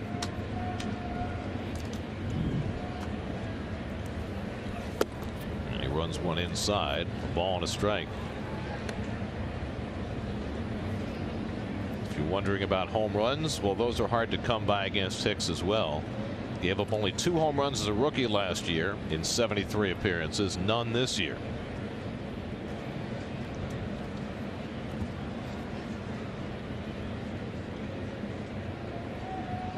1-1 to Davis. And JD bounces one past the mound. Wong in to get it. 2 out. So the Mets are down to their final out. Coming up next on PIX 11, it's the PIX 11 News, and on SNY, it's WB Mason post-game live. So Pete Alonso unable to get to the plate. It's the tying run. We'll have to settle for trying to keep this game alive. Juan Lagares up next. And then Conforto behind him. So the Mets really up against it here, down to their final out, trailing 6-4. Alonso homered back in the 1st inning off his old buddy Dakota Hudson. 1 for 3 on the day, and takes up and away at 104. Ball 1. Well, that got the crowd oohing. Well, they got away from him too. And you get a pitcher that throws it that high out of the strike zone, you really kind of overthrow it. Tried to put some extra gas on it, which he did. 104. Wow. It was merely 103, and it's 2-0. Well, the Mets need a base runner any way they can get one, just to get that tying run to bat and give themselves a chance here in the 9th. Hicks occasionally will be wild, and he falls behind 3-0. Last year he averaged 5.2 walks per 9 innings. This year he's walked 4 batters in his first 8 innings of work, so 4.5 walks per 9. And if you're Alonso, you got to take a pitch here. You might even want to take 3-1, even though he's the big slugger. Here's a strike, 3-1. 103 on the outside corner. With a 2-run lead, no reason for him to mess around with anything but his fastball.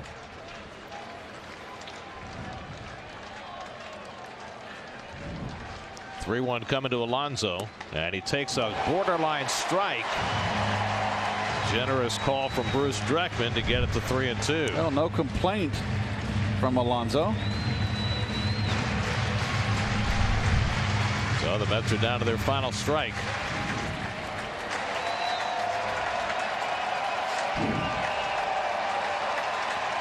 And Alonso lines one over short, base hit, and the Mets are alive in the 9th. So Pete Alonso able to make contact against Jordan Hicks, and the Mets will bring the tying run to the plate. And that will be Lagares. He's got a nice swing. He's going to hit. Lagares came in for Cano. Cano's x-rays were negative when he got hit on the wrist. Lagares contributed the 3rd strike to Cano's strikeout in the 7th. This is his first official at bat, and he moves out of the way of an up and in slider. 1-0. Lagares started the opening game of the series Friday night, had a couple of hits. Right now just trying to get aboard and get Conforto to the plate. Prior to today, 102 miles an hour had been Hicks's hardest pitch of the year. He's thrown 104 today. And Lagares shoots one foul. 1-1. 102.3 was his hardest pitch before today, so he's outdone himself with the velocity. Now just trying to get the save.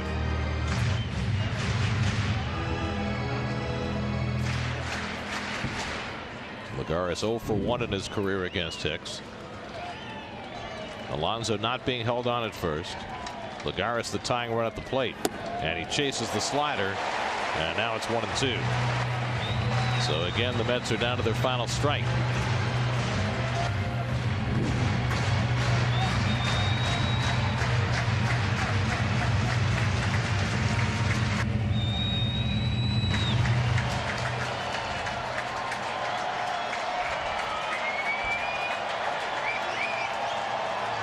And Lagares able to foul off the breaking ball. Still 1-2.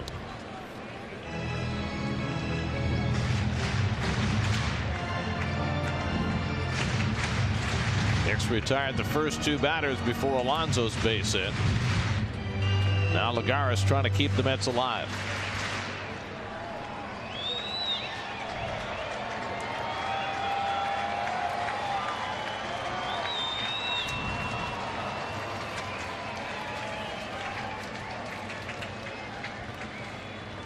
One-two.